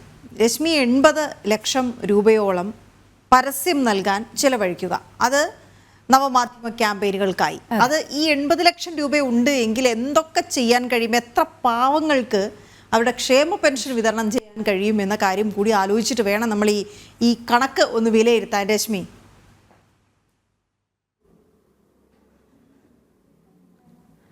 അതെ വീണ, സംസ്ഥാനം കടുത്ത സാമ്പത്തിക പ്രതിസന്ധിയിലൂടെയാണ് മുന്നോട്ട് പോകുന്നത്. ഏറ്റവും അടിസ്ഥാനപരമായി ചെയ്യേണ്ട കാര്യങ്ങൾക്ക് പോലും പണം നൽകാൻ സർക്കാരിനില്ല. അത് കാരണം ക്ഷേമ പെൻഷൻ മുടങ്ങുന്ന ഒരു സാഹചര്യം. വീണ പറഞ്ഞതുപോലെ ക്ഷേമ പെൻഷൻ മാസങ്ങളായി കുടിശ്ശികയുള്ള സാഹചര്യം. KSRTC ജോലി ചെയ്യുന്നവർക്ക് ശമ്പളം നൽകുന്നില്ല. ആരോഗ്യ മേഖലയിൽ ഏറ്റവും പ്രധാനപ്പെട്ട, അതായത് ഏറ്റവും പാവപ്പെട്ട രോഗികൾക്ക് നൽകാനുള്ള പല പദ്ധതികൾക്കും പണം നൽകുന്നില്ല. ഇത്തരത്തിൽ ഏറ്റവും അടിസ്ഥാനപരമായി ചെയ്യേണ്ട കാര്യങ്ങളിലൊന്നും തന്നെ പണം ചെലവഴിക്കാൻ സർക്കാരിനില്ല. അത്രത്തോളം കടുത്ത സാമ്പത്തിക പ്രതിസന്ധി സംസ്ഥാനം നേരിട്ടുകൊണ്ടിരിക്കുകയാണ്. ഇതിനിടയിലാണ് ഈ യഥേഷ്ടം ധൂർത്ത് തുടരുന്നത്. ഇത് നേരത്തെ നിരന്തരം ജനം ടി വി ഇതുമായി ബന്ധപ്പെട്ടുള്ള വാർത്ത ചെയ്യുന്നതാണ്. നേരത്തെ തന്നെ നവംബർ 10 ജനം ടി വി ഒരു വാർത്ത പുറത്തുവിട്ടിരുന്നു. അതും ഈ ഹോർഡിങ്ങുകൾ, പൊതുസ്ഥലങ്ങളിൽ പരസ്യത്തിന് വേണ്ടിയും ഹോർഡിങ്ങുകൾ സ്ഥാപിക്കുന്നതിന് വേണ്ടിയും ഏതാണ്ട് 6.5 കോടി രൂപ പിണറായി സർക്കാർ ചിലവഴിച്ചതിന്റെ തെളിവുകളായിരുന്നു ജനം ടി വി പുറത്തുവിട്ടിരിക്കുന്നത്. ഇപ്പോൾ അത്തരത്തിൽ ഉള്ള പരസ്യങ്ങൾക്ക് പുറമെയാണ് ഈ രീതിയിലുള്ള ഒരു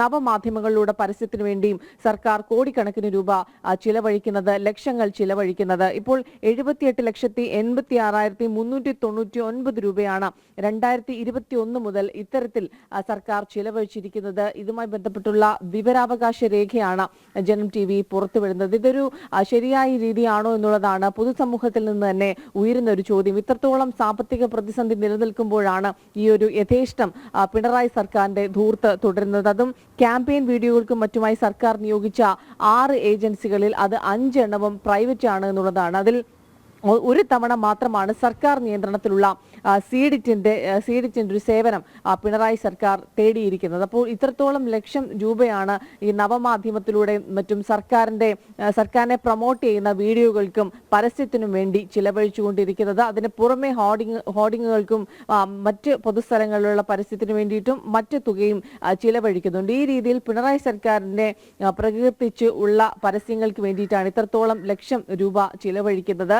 അതേസമയം തന്നെ മറുവശത്ത് വലിയ രീതിയിൽ സാധാരണക്കാർ, പാവപ്പെട്ടവർ ക്ഷേമ പെൻഷൻ ഇല്ല, ശമ്പളം കിട്ടുന്നില്ല, മറ്റ് ആനുകൂല്യങ്ങൾ കിട്ടുന്നില്ല, ചികിത്സാ ആനുകൂല്യങ്ങൾ കിട്ടുന്നില്ല. ആ രീതിയിൽ വലിയ രീതിയിൽ ബുദ്ധിമുട്ട് അനുഭവിക്കുന്നു. നേരത്തെ തന്നെ പല വിദഗ്ധരും, ഈ സാമ്പത്തിക വിദഗ്ധർ അടക്കം ചൂണ്ടിക്കാണിച്ച ഒരു വിഷയമുണ്ട്. ഈ ഒരു സാമ്പത്തിക മിസ്മാനേജ്മെന്റ്, അനാവശ്യമായി വിദേശയാത്രകൾ പോവുകയും സർക്കാർ യഥേഷ്ടം പണം ചിലവഴിച്ച് ഇത്തരത്തിലുള്ള അനാവശ്യമായിട്ടുള്ള പരിപാടികൾ, കേരളീയം, നവകേരള സദസ് ഉൾപ്പെടെയുള്ള പല പരിപാടികളും സംഘടിപ്പിക്കുന്നു. അതിനായി ലക്ഷങ്ങളും കോടികളും ചിലവഴിക്കുന്നു. പക്ഷേ അതേസമയത്ത് മറുവശത്ത് ഏറ്റവും അടിസ്ഥാനപരമായി സംസ്ഥാനത്ത് ചെയ്യേണ്ട കാര്യങ്ങൾക്കൊന്നും തന്നെ പണമില്ലാത്ത അവസ്ഥ. അതിൽ സർക്കാരിന് പലതവണ കത്ത് നൽകുമ്പോഴും സാമ്പത്തിക പ്രതിസന്ധി എന്നുള്ള കാരണം ചൂണ്ടിക്കാണിച്ച് അതൊക്കെ നിഷേധിക്കുന്ന ഒരു സാഹചര്യമാണ് സംസ്ഥാനത്ത് നിലനിൽക്കുന്നത്. വീണ, ഓക്കെ, കുത്തുപാള എടുത്താലും പരസ്യത്തിന് വേണ്ടി ചിലവഴിക്കുന്നതിന് ഒരു മടിയുമില്ല എന്നുള്ളതാണ്. അത് മാത്രമല്ല വീണ, അതിനൊക്കെ ഫണ്ട് ധനവകുപ്പ് അനുവദിക്കുന്നുണ്ടല്ലോ എന്നുള്ളതാണ്. ബാക്കി എല്ലാ കാര്യങ്ങൾക്കും ഇങ്ങനെ ചുവന്ന നാടയിൽ കുരുങ്ങി കിടക്കുകയാണ്. പാവപ്പെട്ടവർക്ക് ഒരു 1600 രൂപ പോലും നൽകാൻ കഴിയുന്നില്ല. KSRTC ജീവനക്കാർക്ക് ശമ്പളം നൽകാൻ കഴിയുന്നില്ല. വേതനരഹിത സേവനം എന്ന് പറയുന്ന ആളിനെതിരെ നടപടി വളരെ പെട്ടെന്ന് സ്വീകരിക്കുന്നു. KSRTCക്ക് പൈസ വേണമെന്ന് പറയുമ്പോൾ അവിടെ നിന്ന് എന്ത് റിട്ടേൺ കിട്ടുന്നുണ്ടെന്ന് ചോദിക്കാറുണ്ട്. ഒരു ചോദ്യം ധനവകുപ്പിന്റെ ഭാഗത്തുനിന്ന് ഉണ്ടാകാറുണ്ട്. ഇതിൽ നിന്നൊക്കെ എന്ത് റിട്ടേൺ കിട്ടുന്നുണ്ടെന്ന് കൂടി ആലോചിച്ചു കഴിഞ്ഞാൽ എത്ര മനോഹരമായ ഭരണം എന്ന് പറയാനേ കഴിയുള്ളൂ. എന്തായാലും നമുക്ക് മറ്റൊരു വാർത്തയിലേക്ക് പോകേണ്ടതുണ്ട്.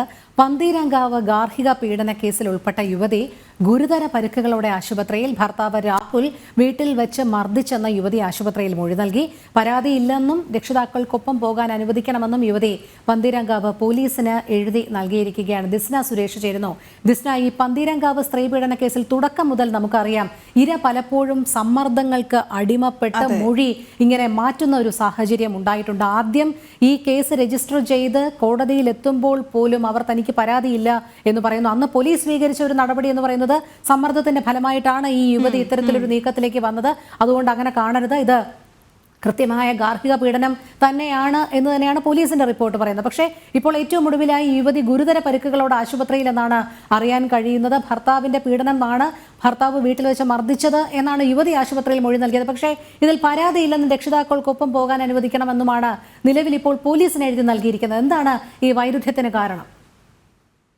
രോഹിണി സൂചിപ്പിച്ചതുപോലെ തന്നെ ഏറ്റവും കൂടുതൽ കേരളം ചർച്ച ചെയ്ത ഒരു വാർത്ത അല്ലെങ്കിൽ ഗാർഹിക പീഡന കേസുമായി ബന്ധപ്പെട്ട് വലിയൊരു വഴിത്തിരിവുണ്ടാവുന്ന ഒരു സംഭവമായിരുന്നു ഈ പന്തീരങ്കാവ് ഗാർഹിക പീഡന കേസിൽ ഉണ്ടായിരുന്നത്. ഈ രാഹുൽ മർദ്ദിച്ചു എന്നതടക്കം തെളിഞ്ഞിട്ടും ഈ രോഹിണി നേരത്തെ സൂചിപ്പിച്ചതുപോലെ തന്നെ തനിക്ക് പരാതിയൊന്നുമില്ല, തന്നെ രാഹുലിനോടൊപ്പം ജീവിക്കാൻ അനുവദിക്കണമെന്ന് കോടതിയിൽ പറയുകയും ആ കേസ് റദ്ദ് ചെയ്യണമെന്നൊരു ആവശ്യവുമായി ഇര മുന്നോട്ട് പോകുന്ന ഒരു സാഹചര്യമാണ് ഉണ്ടായത്. ഇന്നലെ വൈകുന്നേരം, അതായത് രാത്രിയോടെയാണ് ഈ യുവതിയെ കോഴിക്കോട് മെഡിക്കൽ കോളേജ് ആശുപത്രിയിൽ പ്രവേശിപ്പിച്ചത്. തലയ്ക്കും അടിവയറിനും ഒക്കെ തന്നെയും വലിയ രീതിയിലുള്ള മർദ്ദനം ഏറ്റിട്ടുണ്ട് എന്ന് തന്നെയാണ് ഈ യുവതിയുടെ മാതാപിതാക്കളുമായി നമ്മൾ സംസാരിച്ചിരുന്നു. അവർ പറഞ്ഞൊരു കാര്യം, തങ്ങൾക്ക് യാതൊരു തരത്തിലുള്ള പരാതിയും ഇത് സംബന്ധിച്ചില്ല, മകളെ ഞങ്ങൾ തിരിച്ചു കൊണ്ടുപോവുകയാണ്. അവർ പറയുന്ന ഒരു കാര്യം എന്താ, കുട്ടി തിരിച്ചുപോയി, വീണ്ടും ഇങ്ങനെയൊക്കെ സംഭവിച്ചു, അതിൽ വലിയ ദുഃഖമുണ്ട്, അതുകൊണ്ട് തന്നെ വലിയൊരു തങ്ങൾ തിരിച്ചു കൊണ്ടുപോവുകയാണ് എന്നൊരു കാര്യമാണ് ഈ ഇരയുടെ പിതാവുമായി സംസാരിച്ചപ്പോൾ നമുക്ക് അറിയാൻ സാധിച്ചത്. വീട്ടിൽ വെച്ചാണ് രാഹുൽ മർദ്ദിച്ചത് എന്നാണ് ഈ യുവതി ആശുപത്രിയിൽ നൽകിയ മൊഴിയിലുള്ളത്. പരാതിയില്ലെന്നും തനിക്ക് രക്ഷിതാക്കൾക്കൊപ്പമാണ് പോവേണ്ടതെന്നും യുവതി പന്തീരങ്കാവ് പോലീസിന് എഴുതി നൽകിയിട്ടുണ്ട് എന്നാണ് പോലീസ് നൽകുന്ന വിശദീകരണം. യുവതിയുടെ മാതാപിതാക്കൾ ഇപ്പോൾ ആശുപത്രിയിലുണ്ട്. പക്ഷേ രാഹുൽ പി ഗോപാലിനെ പോലീസ് കസ്റ്റഡിയിൽ എടുത്തിട്ടുണ്ട്. ആ കസ്റ്റഡിയിൽ എടുത്ത കാരണം എന്ന് പറയുന്നത് മദ്യപിച്ച വലിയ രീതിയിലൊരു ബഹളം ഇന്നലെ രാത്രി രാഹുൽ ഉണ്ടാക്കിയിരുന്നു. ഈ സംഭവവുമായി ബന്ധപ്പെട്ടാണ് ഈ രാഹുലിനെ കസ്റ്റഡിയിൽ എടുത്തത്. പക്ഷേ രാഹുലിനെതിരെ യാതൊരു തരത്തിലുള്ള പരാതിയും തനിക്കില്ല എന്ന് പോലീസിനെ എഴുതി നൽകിയിട്ടുണ്ട് എന്നൊരു കാര്യം തന്നെയാണ് നമുക്ക് അറിയാൻ സാധിച്ചത്. എന്നാൽ വലിയ തരത്തിലുള്ള ഒരു പീഡനം തന്നെയാണ് യുവതിക്ക് ഏൽക്കേണ്ടി വന്നത്. തലയിലും അടിവയറ്റിനുമൊക്കെ വലിയ രീതിയിൽ മുറിവേറ്റിട്ടുണ്ട് എന്ന് തന്നെയാണ് ഇവയുടെ പിതാവ് നമ്മളോട് സംസാരിച്ചപ്പോൾ പറഞ്ഞത്. രോഹിണി, എന്തായാലും പോലീസ് ഇതുമായി ബന്ധപ്പെട്ട് ഏതെങ്കിലും രീതിയിലുള്ള അന്വേഷണത്തിന് തയ്യാറാകുമോ? കാരണം പോലീസിന് തുടക്കം മുതലേ ഉള്ള നിലപാട് എന്ന് പറയുന്നത് ഈ ഇര സമ്മർദ്ദങ്ങൾക്ക് വഴങ്ങിയാണ് ഇത്തരത്തിൽ പരാതിയില്ല എന്ന് പറയുന്നതാണ്. അതുകൊണ്ട് ഇത് മുഖവിലേക്ക് എടുക്കാനുള്ള സാധ്യത കാണുന്നില്ല. അങ്ങനെ തന്നെയല്ലേ? തീർച്ചയായും രോഹിണി, ഈ സംഭവവുമായി ബന്ധപ്പെട്ട് പരാതിക്കാരി തന്നെ തനിക്ക് പരാതിയില്ല എന്നൊരു കാര്യമാണ് പറയുന്നത്. പക്ഷേ ഇത് സമ്മർദ്ദത്തിന് വഴങ്ങിയാണ് എന്നൊരു റിപ്പോർട്ട് തന്നെയാണ് ഈ കേസുമായി ബന്ധപ്പെട്ട് പോലീസ് സമർപ്പിച്ചത്. പക്ഷേ ഇനിയുള്ള പോലീസിന്റെ നീക്കത്തിൽ, അതായത് ഇന്നലെ ഉണ്ടായ മർദ്ദനത്തിലും യുവതി പോലീസിന് എഴുതി നൽകിയിട്ടുണ്ട് തനിക്ക് ഈ സംഭവവുമായി ബന്ധപ്പെട്ട് യാതൊരു തരത്തിലുള്ള പരാതിയുമില്ല, തന്നെ മാതാപിതാക്കളോടൊപ്പം വിടാൻ അനുവദിക്കണം, ഞാൻ അവരുടെ കൂടെ പോയിക്കോളാം എന്നൊരു കാര്യം തന്നെയാണ് ഈ യുവതി പറഞ്ഞിട്ടുള്ളത് എന്നതാണ് പോലീസുമായി ബന്ധപ്പെട്ടപ്പോൾ നമ്മൾ അറിയാൻ സാധിച്ചിട്ടുള്ളത്. ഈ കേസുമായി ബന്ധപ്പെട്ട് ഇനി മുന്നോട്ട് ഏതൊക്കെ തരത്തിലുള്ള നിയമ നടപടികൾ സ്വീകരിക്കാൻ കഴിയുമെന്നത് പരിശോധിക്കേണ്ടതുണ്ട്. കാരണം പോലീസ് റിപ്പോർട്ടിലടക്കം സമ്മർദ്ദം ഉണ്ടായിട്ടുണ്ട് എന്നൊരു കാര്യം വലിയൊരു രീതിയിൽ പോലീസ് നൽകിയ റിപ്പോർട്ടിൽ പറഞ്ഞിട്ടുണ്ട്. പക്ഷേ ഈ സംഭവവുമായി ബന്ധപ്പെട്ട് ഇര തന്നെ പറയുന്നു തനിക്ക് പരാതിയില്ല എന്നൊരു കാര്യമാണ് പറഞ്ഞിട്ടുള്ളത്. അപ്പോൾ അവിടെ ഏത് തരത്തിലുള്ള നിയമമാണ് അല്ലെങ്കിൽ നിയമസഹായമാണ് സ്വീകരിക്കുക എന്നത് കൂടുതലായും അറിയേണ്ടതുണ്ട്. പക്ഷേ ഇപ്പോൾ യാതൊരു തരത്തിലുള്ള, അതായത് മദ്യപിച്ച് ബഹളം ഉണ്ടാക്കിയതിനെ തുടർന്നാണ് ഈ രാഹുൽ പി ഗോപാലിനെ പന്തീരങ്കാവ് പോലീസ് കസ്റ്റഡിയിൽ എടുത്തിട്ടുള്ളത്. മറ്റൊരു രീതിയിലുള്ള കേസുകളൊന്നും അയാൾക്ക് മേൽ ചുമത്തപ്പെട്ടിട്ടില്ല. കാരണം അതിനുള്ള പരാതിയൊന്നും പോലീസിന് ലഭിച്ചിട്ടില്ല എന്ന് തന്നെയാണ് അറിയാൻ സാധിച്ചത്. ആ കുടുംബം പറയുന്നത് ഇനി തങ്ങൾ ഈ കേസുമായി മുന്നോട്ട് പോകുന്നില്ല, മകളെയും കൊണ്ട് തിരിച്ച് അവരുടെ നാട്ടിലേക്ക് തന്നെ മടങ്ങുകയാണെന്നൊരു കാര്യമാണ് വ്യക്തമാക്കിയിട്ടുള്ളത്. രോഹിണി, ശരി. ഭാരതത്തിന്റെ ചരിത്രത്തിലെ കറുത്ത അധ്യായമായ മുംബൈ ഭീകരാക്രമണത്തിന്റെ 16ാം വാർഷിക ദിനമാണ് ഇന്ന്. 60 മണിക്കൂർ നീണ്ട ഭീകരാക്രമണം രാജ്യത്തിന്റെ വാണിജ്യ തലസ്ഥാനത്തെ വിറപ്പിച്ചത് 60 മണിക്കൂറുകളായിരുന്നു. ആക്രമണ പരമ്പരയിൽ 22 വിദേശികളടക്കം 166 പേർ കൊല്ലപ്പെടുകയും 300-ലധികം പേർക്ക് പരിക്കേൽക്കുകയും ചെയ്തു.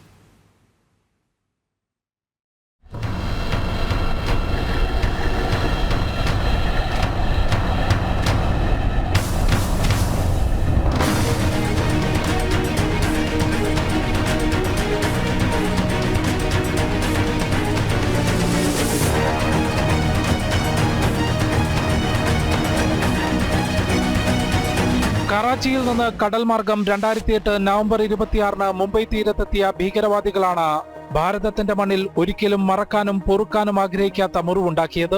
AK-47 തോക്കുകളും ഗ്രനേഡുകളും RDXും അടക്കം വൻ ആയുധശേഖരവുമായി മുംബൈ നഗരത്തിലെത്തിയ ഭീകരർ ലിയോപോൾഡ് കഫേയിലാണ് ആദ്യാക്രമണം നടത്തിയത്. വെടിവെപ്പിലും ഗ്രനേഡ് ആക്രമണത്തിലും 11 പേർ കൊല്ലപ്പെട്ടു.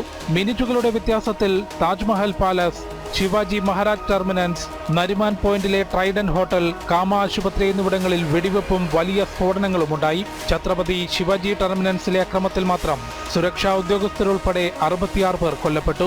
ഇവിടെ നിന്നാണ് ഭീകരൻ അജ്മൽ കസബിനെ ജീവനോടെ പിടികൂടിയത്. നവംബർ 28 പുലർച്ചെ താജ് ഹോട്ടൽ ഒഴികെയുള്ള പ്രദേശങ്ങൾ ഭീകരവാദ ഭീഷണിയിൽ നിന്ന് മോചിപ്പിച്ചെങ്കിലും നവംബർ 29 പുലർച്ചെ NST കമാൻഡോസ് താജ് ഹോട്ടലിൽ നടത്തിയ ഓപ്പറേഷൻ ബ്ലാക്ക് ടൊർണാഡോയിലൂടെയാണ് 60 മണിക്കൂറോളം നീണ്ടുനിന്ന ഭീകരാക്രമണം അവസാനിച്ചത്.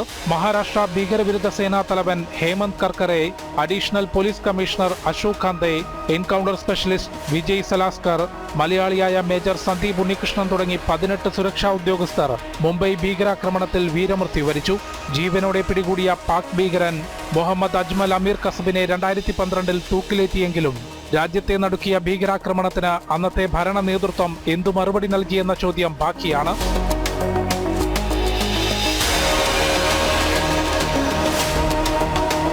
ജനം, ഡൽഹി. ഓക്കെ, ഇനി നമുക്ക് ഒരൽപ്പം രാജ്യാന്തര വാർത്ത കൂടി നോക്കാനുണ്ട്. 60 ദിവസത്തെ വെടിനിർത്തലിന് ഇസ്രായേലും ലബനനും ധാരണയായേക്കുമെന്ന് അറിയുന്നു. ഹിസ്ബുള്ള വെടിനിർത്തലിന് ഇന്ന് അംഗീകാരം നൽകുമെന്നും അറിയുന്നു. വെടിനിർത്തൽ ചർച്ച ചെയ്യാൻ ഇന്ന് ഇസ്രായേൽ യുദ്ധ ക്യാബിനറ്റ് യോഗം ചേരും. വെടിനിർത്തൽ ധാരണയ്ക്ക് തടസ്സങ്ങളില്ലെന്ന് ലബനനും അറിയിച്ചു. ഹമാസും വെടിനിർത്തലിന് പിന്തുണ പ്രഖ്യാപിച്ചിട്ടുണ്ട്. വിവരങ്ങളുമായി ഐസൺ ജോസ് ചേരുന്നുണ്ട്. ഐസൺ, അപ്പോൾ ഇന്നു മുതൽ അങ്ങോട്ടൊരു പക്ഷേ ശുഭവാർത്തകൾ എന്ന് കരുതാമല്ലേ? വെടിനിർത്തൽ പ്രാബല്യത്തിൽ വരുമോ അതോ ഇന്ന് ചർച്ചകളാണോ?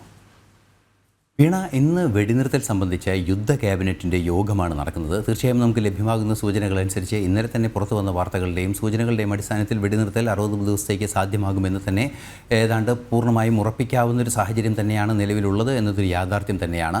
പക്ഷേ ഒരു ശാശ്വത പരിഹാരമാകുമോ എന്ന ചോദ്യത്തിന് ഇപ്പോഴും കൃത്യമായൊരു മറുപടിയില്ല എന്ന ഒരു അന്താരാഷ്ട്ര സാഹചര്യം കൂടി നിലനിൽക്കുന്നു എന്നത് മറ്റൊരു വസ്തുത കൂടിയാണ്. നമുക്കറിയാവുന്നതാണ്, ഈ വ്യവസ്ഥകളെല്ലാം തന്നെ ഉണ്ടാകുന്നത് ഈ വ്യവസ്ഥാപിതമായൊരു സംവിധാനമായ ഹിസ്ബുള്ളയും അതുപോലെ തന്നെ വ്യവസ്ഥാപിതമായ സംവിധാനമായ ഇസ്രായേലും ലബനനിലെ വ്യവസ്ഥാപിത സർക്കാരും മിലിഷ്യയായ ഹിസ്ബുള്ളയും തമ്മിലാണ്. ഈ സ്വാഭാവികമായും ഹിസ്ബുള്ളയെ നിയന്ത്രിക്കുന്നത് ഇറാനാണ്. ഇറാൻ ഇതിൽ കക്ഷിയല്ല എന്നുള്ളതാണ്, ഈ സമാധാന ചർച്ചകളിൽ കക്ഷിയല്ല എന്നുള്ളതാണ് ഏറെ ഗൗരവമുള്ളൊരു നിരീക്ഷണമായി അന്താരാഷ്ട്ര നിരീക്ഷകരെല്ലാം തന്നെ ചൂണ്ടിക്കാണിക്കുന്നത്. ആ ഒരു സാഹചര്യത്തിൽ, നിലവിലെ സാഹചര്യത്തിൽ 60 ദിവസത്തെ വെടിനിർത്തൽ സാധ്യമാക്കണം. അതുപോലെ തന്നെ ലിറ്റാനി നദിയുടെ തീരത്ത് നിന്ന് വടക്കോട്ട് മാറണം ഹിസ്ബുള്ളയെ നിരായുധീകരിക്കണം. ഈ ധാരണകളെല്ലാം തന്നെ 2006 UN റെസൊല്യൂഷൻ്റെ ഭാഗമായി ലബനൻ നടപ്പാക്കാമെന്ന് അംഗീകരിക്കുകയും ചെയ്യുന്നുണ്ട്. സ്വാഭാവികമായും തെക്കൻ ലബനനിലെ ബെയ്റൂട്ടിലും എല്ലാം തന്നെ വിന്യസിപ്പിച്ചിരിക്കുന്ന ഇസ്രായേൽ സേനയും പിന്മാറുമെന്നാണ് കൃത്യമായൊരു ധാരണ. സ്വാഭാവികമായും സേനാ പിന്മാറ്റം ഉണ്ടാകുമ്പോൾ ലിറ്റാനി നദിയുടെ പരിസരത്ത് വലിയൊരു ബഫർ സോൺ, ഒരു ബഫർ സ്ട്രിപ്പ് തന്നെ ഉണ്ടാകും എന്നത് മറ്റൊരു വസ്തുത തന്നെയാണ്. മാത്രമല്ല,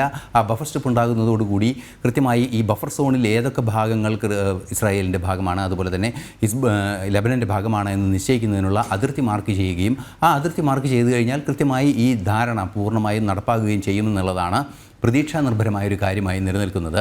എന്നാൽ ഇത് യാഥാർത്ഥ്യമാകുന്നതിനെ ഇറാൻ്റെ ഭാഗത്തു നിന്ന് പിന്തുണ ഉണ്ടാകുമോ എന്നുള്ളതാണ് ഇപ്പോൾ ഏറ്റവും ഗൗരവമേറിയൊരു വിഷയമായി നിലനിൽക്കുന്നത്. ഇറാൻ ഇതിനെ പിന്തുണയ്ക്കുന്നില്ല. ഇറാൻ ഇതിനെ ഹിസ്ബുള്ളയ്ക്ക് വീണ്ടും ആക്രമണത്തിനും ഇത്തരത്തിലുള്ള നീക്കങ്ങൾക്കും ഒരു മിലിഷ്യ നീക്കങ്ങൾക്കുമാണ് പിന്തുണ നൽകാനുള്ള ഒരു പ്രോക്സി വാറിനുള്ള നീക്കമാണ് ഇറാൻ പിന്തുണയ്ക്കുന്നത് എങ്കിൽ സ്വാഭാവികമായും ഈ 60 ദിവസത്തെ സമാധാന നീക്കങ്ങൾ പൂർണ്ണമാകില്ല എന്ന് തന്നെയാണ് നിരീക്ഷിക്കപ്പെടുന്നത്. നിലവിലെ സാഹചര്യത്തിൽ ഇസ്രായേലും കക്ഷികളായ ലബനനും അതുപോലെ തന്നെ ഹിസ്ബുള്ളയും വെടിനിർത്തലിന് തയ്യാറാണ്. അത് സംബന്ധിച്ചുള്ള യുദ്ധ ക്യാബിനറ്റിൻ്റെ ധാരണയാണ് ഇന്ന് ഔദ്യോഗികമായി ഉണ്ടാവുക. ബെഞ്ചമിൻ നെതന്യാഹുവിൻ്റെ നേതൃത്വത്തിൽ നടക്കുന്ന യുദ്ധ ക്യാബിനറ്റ് ഇതിന് അംഗീകാരം നൽകുന്നതോടെ തുടർ നടപടികളിലാണ് ഉണ്ടാവുക. സ്വാഭാവികമായും വെടിനിർത്തൽ മണിക്കൂറുകൾക്കകം റിയലൈസ് ചെയ്യുന്നതിനുള്ള സാധ്യതകളും നിലനിൽക്കുന്നുണ്ട്. പക്ഷേ അത് എത്ര കണ്ട് പ്രായോഗികമാകുമെന്നത് സംബന്ധിച്ച് ഒരു തർക്കം നിലനിൽക്കുന്നു എന്നതാണ്, അല്ലെങ്കിൽ ഒരു ആശയക്കുഴപ്പം നിലനിൽക്കുന്നു എന്നത് മറ്റൊരു വസ്തുതയുമാണ്.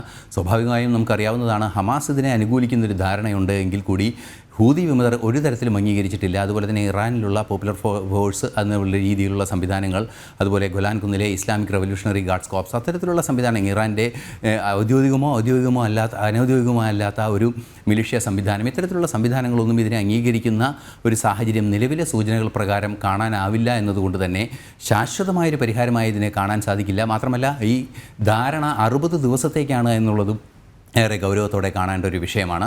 നിലവിലെ സാഹചര്യത്തിൽ 60 ദിവസം കഴിയുന്നതോടുകൂടി, അല്ലെങ്കിൽ നിലവിൽ ഇന്ന് 60 ദിവസം കഴിയുന്നതോടുകൂടി അമേരിക്കയിൽ ഡൊണാൾഡ് ട്രംപ് അധികാരത്തിൽ ഏൽക്കുന്ന ഒരു സാഹചര്യം കൂടി കാര്യങ്ങളിലേക്ക് എത്തിപ്പെടുന്ന ഒരു സാഹചര്യം ഉണ്ടാകും.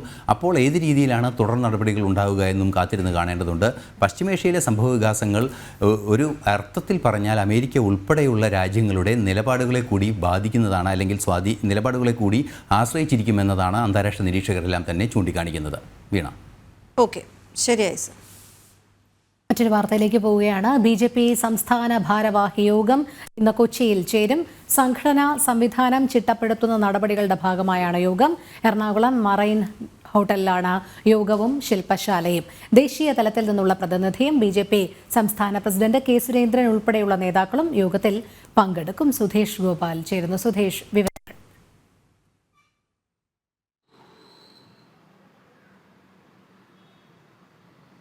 BJP സംസ്ഥാന 10:30 സംസ്ഥാന ഭാരവാഹി യോഗം കൊച്ചിയിൽ ചേരുക. കൊച്ചി മറൈൻ ഹോട്ടലിലാണ് യോഗം ചേരുന്നത്. ഇതിൽ ഏറ്റവും പ്രധാനമായും ഇപ്പോൾ അംഗത്വ പ്രചരണ പ്രവർത്തനങ്ങൾ പൂർത്തിയായി.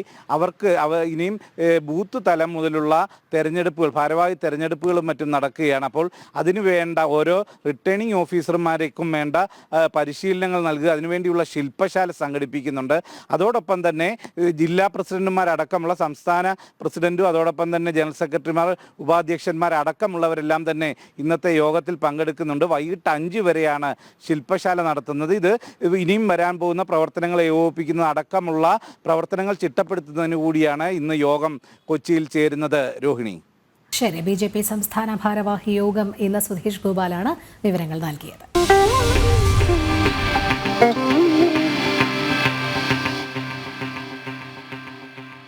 ഉപ്പ് മുതൽ കർപ്പൂരം വരെയും കുട്ട മുതൽ അലമാര വരെയും എന്തും കിട്ടുന്ന വൃശ്ചിക വാണിഭ വിശേഷങ്ങളിലേക്കാണ് നമ്മൾ ഇനി പോകുന്നത്.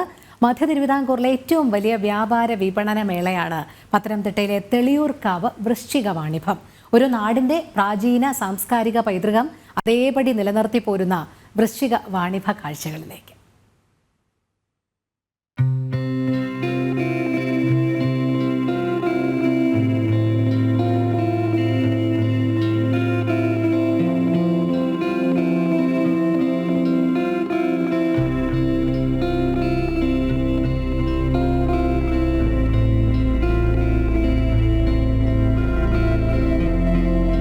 ഈ കാണുന്നത് ഇന്നിന്റെ കാഴ്ചകൾ മാത്രമല്ല, പതിറ്റാണ്ടുകൾക്ക് മുൻപും ഈ നാട് ഇങ്ങനെയായിരുന്നു. കാർഷിക, വാണിജ്യ, സാംസ്കാരിക സമൃദ്ധി നാട് അന്നും ഇന്നും ആഘോഷമാക്കുന്നത് ഇങ്ങനെ തന്നെ.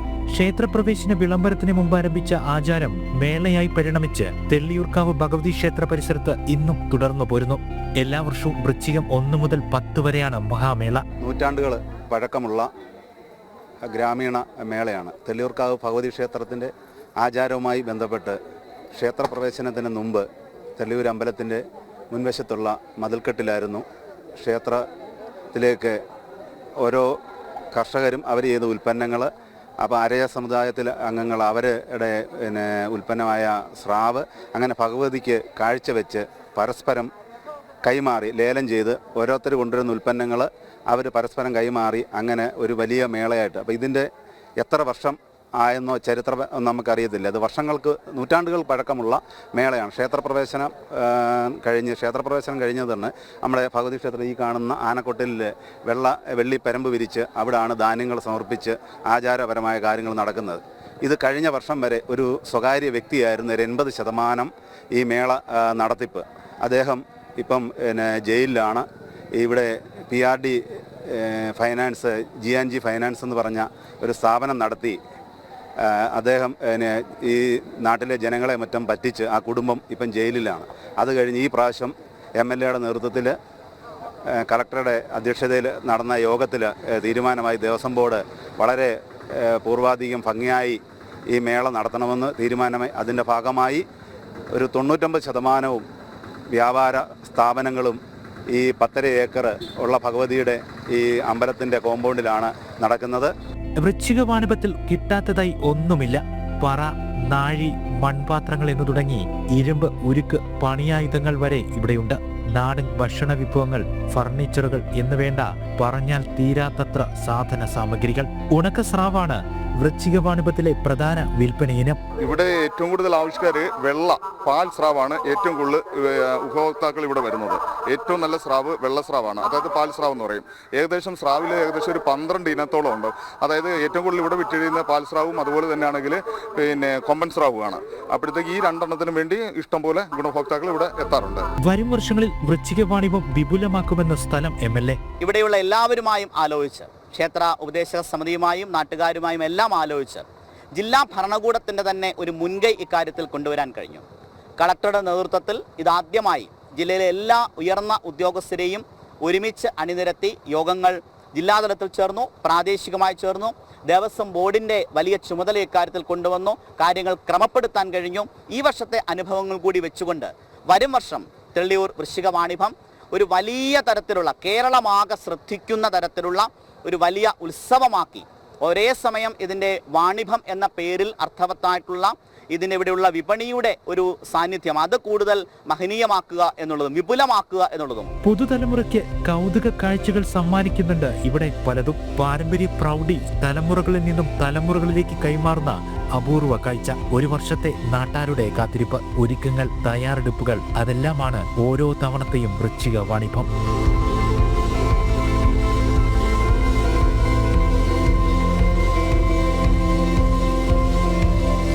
ജനം, പത്തനംതിട്ട. നമ്മൾ തുടക്കത്തിൽ ഒരു അപകട വാർത്തയെക്കുറിച്ച് റിപ്പോർട്ട് ചെയ്തിരുന്നു. തൃശൂർ നാട്ടികയിൽ ഉറങ്ങിക്കിടന്ന നാടോടി സംഘത്തിനിടയിലേക്ക് തടി ലോറി പാഞ്ഞുകയറി 5 മരണം സംഭവിച്ച കാര്യം. പരിക്കേറ്റ 7 പേരിൽ 5 പേരുടെ നില ഗുരുതരമാണ് എന്നുകൂടി അറിയുന്നു. വാഹനം ഓടിച്ച ക്ലീനർ മദ്യലഹരിയിലായിരുന്നു എന്ന് പോലീസ് പറഞ്ഞു. ഇയാൾക്ക് ലൈസൻസും ഉണ്ടായിരുന്നില്ല. സംഭവത്തിൽ ലോറി ഡ്രൈവറെയും ക്ലീനറെയും പോലീസ് അറസ്റ്റ് ചെയ്തിട്ടുണ്ട്. ആനന്ദ് പുത്തൂർ ആ സംഭവ സ്ഥലത്തുണ്ട് ഇപ്പോൾ. ആനന്ദ്, എന്താണ് വ്യക്തമായത്? ആ സംഭവ സ്ഥലത്ത് എത്തിയതിനു ശേഷം എങ്ങനെ ഈ അപകടം ഉണ്ടായി? ഒപ്പം ജനപ്രതിനിധികളെയൊക്കെ കാണാം, നമുക്ക് അവിടെ എല്ലാവരും എത്തിച്ചേർന്നിരിക്കുന്ന കാണാം. അത്ര വലിയ അപകടമാണ് ഉണ്ടായിരിക്കുന്നത്. പരിക്കേറ്റ 7 പേരുടെ അവസ്ഥയും എന്താണ്?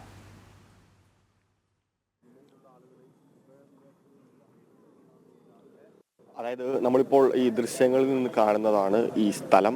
ഈ നേരത്തെ നമ്മൾ സൂചിപ്പിച്ച അതീവ ദാരുണമായി മരണപ്പെട്ട ഈ 5 പേർ കിടന്നുറങ്ങിയിരുന്ന ഈ സ്ഥലമാണ് നമ്മളിപ്പോൾ കാണുന്നത്. എന്തായാലും ഈ സ്ഥലത്ത് ഇപ്പോൾ ജില്ലാ കളക്ടർ എത്തിയിട്ടുണ്ട്. അദ്ദേഹം ഉയർന്ന പോലീസ് ഉദ്യോഗസ്ഥരുമായും സ്ഥലത്തെ MLAയുമായും അവിടെയുള്ള നാട്ടുകാരുമായും എല്ലാം സംസാരിച്ചുകൊണ്ടിരിക്കുന്ന ഒരു ദൃശ്യങ്ങളാണ് നമ്മൾ കണ്ടുകൊണ്ടിരിക്കുന്നത്. വളരെ ദാരുണമായിട്ടുള്ള ഒരു സംഭവമാണ്. ഇന്ന് പുലർച്ചെ 4 മണിക്കാണ് ഇത്തരത്തിൽ ഈ കിടന്നുറങ്ങിയിരുന്ന ഈ നാടോടി സംഘത്തിൽ ഇപ്പോൾ ഏതാണ്ട് 11ഓളം ആളുകൾ ആ സംഘത്തിൽ ഉണ്ടായിരുന്നു എന്നാണ് നമുക്ക് അറിയാൻ വേണ്ടി സാധിക്കുന്നത്. നേരത്തെ 10 പേരായിരുന്നു, പക്ഷേ ഇപ്പോൾ 11 പേർ ആ സംഘത്തിലുണ്ടായിരുന്നു എന്ന് അറിയാൻ വേണ്ടി സാധിക്കുന്നത്. ഇവർക്കിടയിലേക്ക് തടി ലോറി കയറ്റി വന്ന ഈ ലോറി ഇടിച്ചു കയറുകയായിരുന്നു. തൽക്ഷണം തന്നെ ഈ 5 പേർ മരിച്ചു. 7 പേർക്ക് വളരെ ഗുരുതരമായിട്ടുള്ള പരിക്കുകളുണ്ട്. അതിലിപ്പോൾ 3 പേരുടെ നില അതീവ ഗുരുതരമാണ് എന്നാണ് നമുക്കറിയാൻ വേണ്ടി സാധിക്കുന്നത്. ഈ ഗോവിന്ദപുരം സ്വദേശികളായ ചിത്ര, ദേവേന്ദ്രൻ, ജാൻസി എന്നിവരാണ് ഇപ്പോൾ ഗുരുതാവസ്ഥയിൽ തുടരുന്നത്. ഈ ശിവാനി, വിജയ്, രമേശ്, അതായത് പരിക്കേറ്റ ബാക്കി 3 പേരും ഈ തൃശൂർ മെഡിക്കൽ കോളേജ് ആശുപത്രിയിൽ ചികിത്സയിൽ തുടരുന്നുണ്ട്. ഇത്തരത്തിലാകെ 11 പേർക്കാണ് പരിക്കേറ്റത്. 3 പേർ സംഭവ സ്ഥലത്ത് വെച്ചും 2 പേർ ഈ ആശുപത്രിയിലേക്കുള്ള ഈ യാത്രയ്ക്കിടെയും അത്തരത്തിൽ മരിച്ചിട്ടുണ്ട്.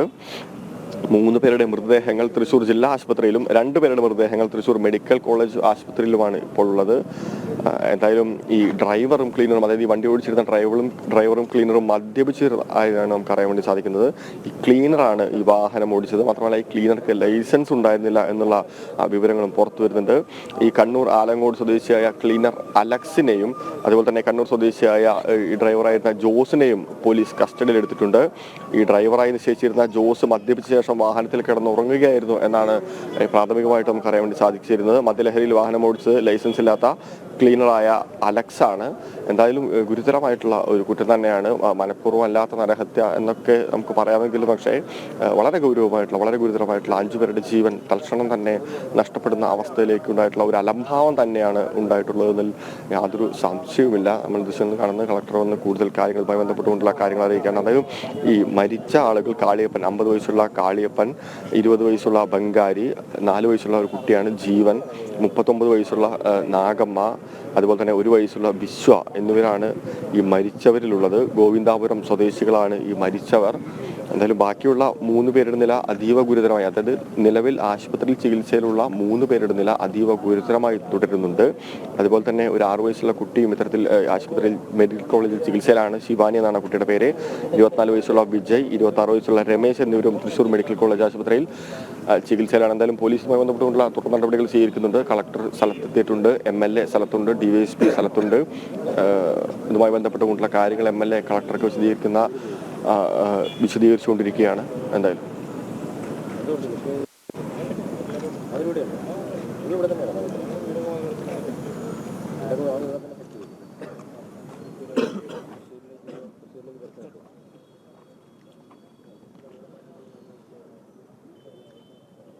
അവിടെ ജനപ്രതിനിധികൾ ഉണ്ട്.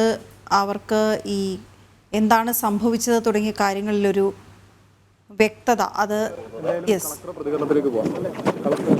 വെളുപ്പിന് ഏകദേശം ഒരു 4:45 ഈ ഒരു ദാരുണ സംഭവം ഉണ്ടായത്. 5 പേരാണ് മരണപ്പെട്ടിട്ടുള്ളത്. ബാക്കി 6 പേര് ട്രീറ്റ്മെൻറ്റിലാണ്. മെഡിക്കൽ കോളേജിലാണ് ഇപ്പോൾ ട്രീറ്റ്മെൻറ്റിലുള്ളത്. അതിൽ 2 പേരുടെ കാര്യം കുറച്ച് ക്രിട്ടിക്കലായിട്ടുള്ളതാണ്. നമ്മൾ പരമാവധി ട്രീറ്റ്മെൻറ്റ് അവർക്ക് കൊടുക്കുന്നുണ്ട്. ബാക്കി മരിച്ചവരുടെ തുടർ നടപടികൾ നടന്നു വരുന്നുണ്ട്. ഇൻക്വസ്റ്റ് ഉടനെ സ്റ്റാർട്ട് ചെയ്യും, പോസ്റ്റ്മോർട്ടം ഉടനെ ചെയ്യും. അതിനുശേഷം ബോഡി അവരുടെ വീട്ടിലെത്തിക്കാനുള്ള നടപടികൾ സ്വീകരിച്ച് വരുന്നുണ്ട്. പ്രാഥമികമായിട്ട് പാലക്കാട് ഗോവിന്ദപുരത്താണ്. മറ്റേ ബന്ധുക്കളായിട്ട് നമ്മൾ ബന്ധപ്പെട്ടിട്ടുണ്ട്. അപ്പോൾ അവർ വരും. തുടർന്ന് അവർക്ക് എന്തൊക്കെ സഹായം ചെയ്യാൻ പറ്റുമോ അത് നമ്മൾ ചെയ്യുന്നുണ്ട്. ചെറിയ ജോലികളായി ബന്ധപ്പെട്ട് പ്രാഥമികമായിട്ട് അങ്ങനെയാണ് മനസ്സിലാക്കിയത്. പാലക്കാട് നിന്ന് ഇങ്ങനെ ഓരോ സ്ഥലത്തായിട്ട് പോയിട്ട് നടപടികളായിട്ട് ഇങ്ങനെ ചെയ്യുന്നവരായിട്ടാണ് മനസ്സിലായത്. മെയിൻ റീസൺ ലൈക്ക് അത് തന്നെയാണ്, മദ്യപിച്ചിട്ടാണ് ഡ്രൈവർ വണ്ടി ഓടിച്ചിട്ടുള്ളത്. ഡ്രൈവറും അതെ, വണ്ടി ഓടിച്ചിരുന്ന ആൾ നല്ലോണം മദ്യപിച്ചിട്ടുണ്ടായിരുന്നു. അത് കാരണമാണ് ഇടിച്ച് ഇങ്ങോട്ട് കയറിയത്. കാരണം നല്ലോണം കവേർഡ് ആയിരുന്നു, ഇതിൻ്റെ അകത്ത് വണ്ടി വരാനുള്ള ഒരു സാഹചര്യമില്ല. അപ്പോൾ അതാണ് ഇടിച്ച് കയറിയിട്ടുള്ളത്. അപ്പം ഡ്രൈവറും ക്ലീനറും വണ്ടിയും പോലീസ് കസ്റ്റഡിയിലുണ്ട്. എന്തായാലും ഈ സംഭവത്തിനെ കുറിച്ച് വിശദമായിട്ടുള്ള റിപ്പോർട്ട് പോലീസിനോട് സമർപ്പിക്കാൻ പറഞ്ഞിട്ടുണ്ട്. അപ്പം അതിനുശേഷം നമുക്ക് വേണ്ട നടപടി ഇതിൻ്റെ പുറത്ത് നമ്മൾ ചെയ്യും. ഇന്ന് തന്നെ നമ്മൾ വിട്ടുകൊടുക്കും, അതിനുള്ള നാട്ടിലെത്തിക്കും. അവർ ഓരോരുത്തർ വീട്ടിലെത്തിക്കാനുള്ള നടപടി സ്വീകരിക്കും. മനഃപൂർവ്വമായ നരഹത്യക്കാണ് ഇപ്പോൾ നിലവിൽ കേസ് 304 അനുസരിച്ച്. അല്ല, അത് പോലീസ് അത് നടപടികൾ സ്വീകരിച്ചു വരുന്നുണ്ട്. അപ്പോൾ അത് ആശുപത്രിയിലുള്ളവരുടെ ചികിത്സയ്ക്ക് കൂടുതൽ വേറെ ആരും ഇല്ലല്ലോ. അതെ, അല്ല, അവർക്ക് വേണ്ട എല്ലാ ട്രീറ്റ്മെൻ്റ് ആയിട്ടുള്ള എല്ലാ സൗകര്യവും നമ്മൾ ചെയ്തു കൊടുക്കും. മെഡിക്കൽ കോളേജിലാണ്. അവർക്ക് വേറെ എന്തെങ്കിലും അഡീഷണൽ ആയിട്ടുള്ള ട്രീറ്റ്മെന്റ് ആവശ്യമുണ്ടെങ്കിൽ അവർക്ക് നമുക്ക് ചെയ്തു കൊടുക്കും. 11 പേരെ കൂടാതെ മറ്റുള്ള ആളുകൾ അവരെ എങ്ങോട്ടെങ്കിലും മാറ്റിയിട്ടുണ്ടോ? ഇല്ല, അത് ഡീറ്റെയിൽസ് എടുക്കുന്നതല്ലേ. നമുക്ക് ഡീറ്റെയിൽസ് കിട്ടിയിട്ട് അവരുടെ കാര്യം നോക്കാം. അതിലൊരു 2 പേരുടെ കാര്യം കുറച്ച് ക്രിട്ടിക്കലായിട്ടാണെന്ന് അറിയിച്ചിട്ടുള്ളത്. പക്ഷെ മെഡിക്കൽ കോളേജിൽ നമ്മൾ പരമാവധി ചെയ്യാൻ പറ്റുന്ന നല്ല ട്രീറ്റ്മെൻറ്റ് കൊടുക്കുന്നുണ്ട്. എല്ലാ ഡോക്ടേഴ്സും അവിടെ തന്നെ ഉണ്ട്. അപ്പോൾ ഇനി എന്തെങ്കിലും കൂടുതലായിട്ടുള്ള ട്രീറ്റ്മെൻറ്റ് അവർക്ക് ആവശ്യമുണ്ടെങ്കിൽ നമ്മൾ അറേഞ്ച് ചെയ്ത് കൊടുക്കും. തീർച്ചയായിട്ടും അദ്ദേഹം കളക്ടറാണ് ഇപ്പോൾ നമ്മോടുകൂടി ചേർന്നത്. അദ്ദേഹം പറയുന്നത് ഇപ്പോൾ ആശുപത്രിയിൽ ചികിത്സയിലുള്ള 2 പേരുടെ നില അതീവ ഗുരുതരമായി തന്നെ തുടർന്നുകൊണ്ടിരിക്കുകയാണ്. ഈ മദ്യപിച്ചിട്ട് തന്നെയാണ് ഇത്തരത്തിൽ വാഹനം ഓടിച്ചതെന്നുള്ള കാര്യത്തിൽ ഇപ്പോൾ ഒരു സ്ഥിരീകരണം വന്നിട്ടുണ്ട്. നമ്മൾ ഈ ദൃശ്യങ്ങളിൽ നിന്ന് കാണുന്ന പോലെ തന്നെ ഈ ഒരു ഭാഗത്തേക്ക് അത്തരത്തിൽ സാധാരണഗതിയിൽ റോഡിൽ നിന്ന് ഏതാണ്ട് മാറി കവർ ചെയ്ത്, അതായത് മൊത്തത്തിൽ കവർ ചെയ്തുകൊണ്ടൊരു പ്രദേശമാണ്. ഈ പ്രദേശത്തേക്ക് അകത്തേക്ക് വാഹനം വന്നുകൊണ്ട് ഇടിച്ചു കയറാനുള്ള സാധ്യത വളരെ കുറവാണ്. അപ്പോൾ അത്രത്തോളം മദ്യലഹരിയിലായിരുന്നു ഈ ഒരു ഡ്രൈവറും ക്ലീനറും എന്നുള്ള കാര്യത്തിൽ യാതൊരു ഉറപ്പുമില്ല. അപ്പോൾ സാധാരണഗതിയിൽ അപകടം സംഭവിക്കാൻ സാധ്യതയില്ലാത്ത ഒരു സ്ഥലത്താണ് ഇത്തരത്തിൽ അതിദാരുണമായിട്ടുള്ള ഒരു സംഭവം നടന്നിരിക്കുന്നത്. എന്തായാലും നിയമപരമായിട്ടുള്ള എല്ലാ നടപടികളും എടുക്കും എന്ന് തന്നെയാണ് കളക്ടർ ഉറപ്പ് നൽകിയിട്ടുള്ളത്. മാത്രമല്ല, ഇത്തരത്തിൽ ഈ മരിച്ച ആളുകളുടെ മൃതദേഹം അതുമായി ബന്ധപ്പെട്ടുകൊണ്ടുള്ള ഈ പ്രാഥമിക പോസ്റ്റ്മോർട്ടം അടക്കമുള്ള കാര്യങ്ങളിലേക്ക് കടന്നിട്ടുണ്ട്. അത് കഴിഞ്ഞതിന് ശേഷം മൃതദേഹം ഇന്ന് തന്നെ വീട്ടിലേക്ക് വിട്ടുകൊടുക്കും, അതായത് അവരുടെ ബന്ധുക്കൾക്കടക്കം വിട്ടുകൊടുക്കുമെന്നും അദ്ദേഹം പറയുന്നുണ്ട്. ഇപ്പോൾ നിലവിൽ ഈ മനഃപൂർവ്വമല്ലാത്ത നരഹത്യക്കാണ് കേസെടുത്തിരിക്കുന്നത് 304. ഈ പ്രാഥമികമായിട്ടുള്ള വിവരങ്ങൾ ശേഖരിച്ചുകൊണ്ടിരിക്കുകയാണ്. അതുമായി ബന്ധപ്പെട്ടുകൊണ്ടുള്ള വേണ്ട നടപടികളും പോലീസ് സ്വീകരിക്കും. കൃത്യമായ ബാരിക്കേഡുകൾ അവിടെ സ്ഥാപിച്ചിരുന്നു ഈ പണി നടക്കുന്നിടത്ത്. പക്ഷേ ഈ ബാരിക്കേഡുകൾ ഇടിച്ചു മറിച്ചിട്ടുകൊണ്ടാണ് ഇവർ അതായത് വളരെ സേഫായ ഒരു സ്ഥലം കണ്ടെത്തി ഉറങ്ങിക്കിടക്കുകയായിരുന്നു അവർ. പക്ഷേ തീരെ പ്രതീക്ഷിക്കാതെ ഈ ബാരിക്കേഡുകളെല്ലാം മറിച്ചിട്ടുകൊണ്ടാണ് ഈ ലോറി കയറി വന്നത് എന്നാണ് ഇപ്പോൾ കളക്ടർ വ്യക്തമാക്കിയിരിക്കുന്നത്. അതായത് മദ്യലഹരി ആയതുകൊണ്ട് മാത്രമാണ് അത്തരത്തിൽ വണ്ടി ഓടിച്ചത്.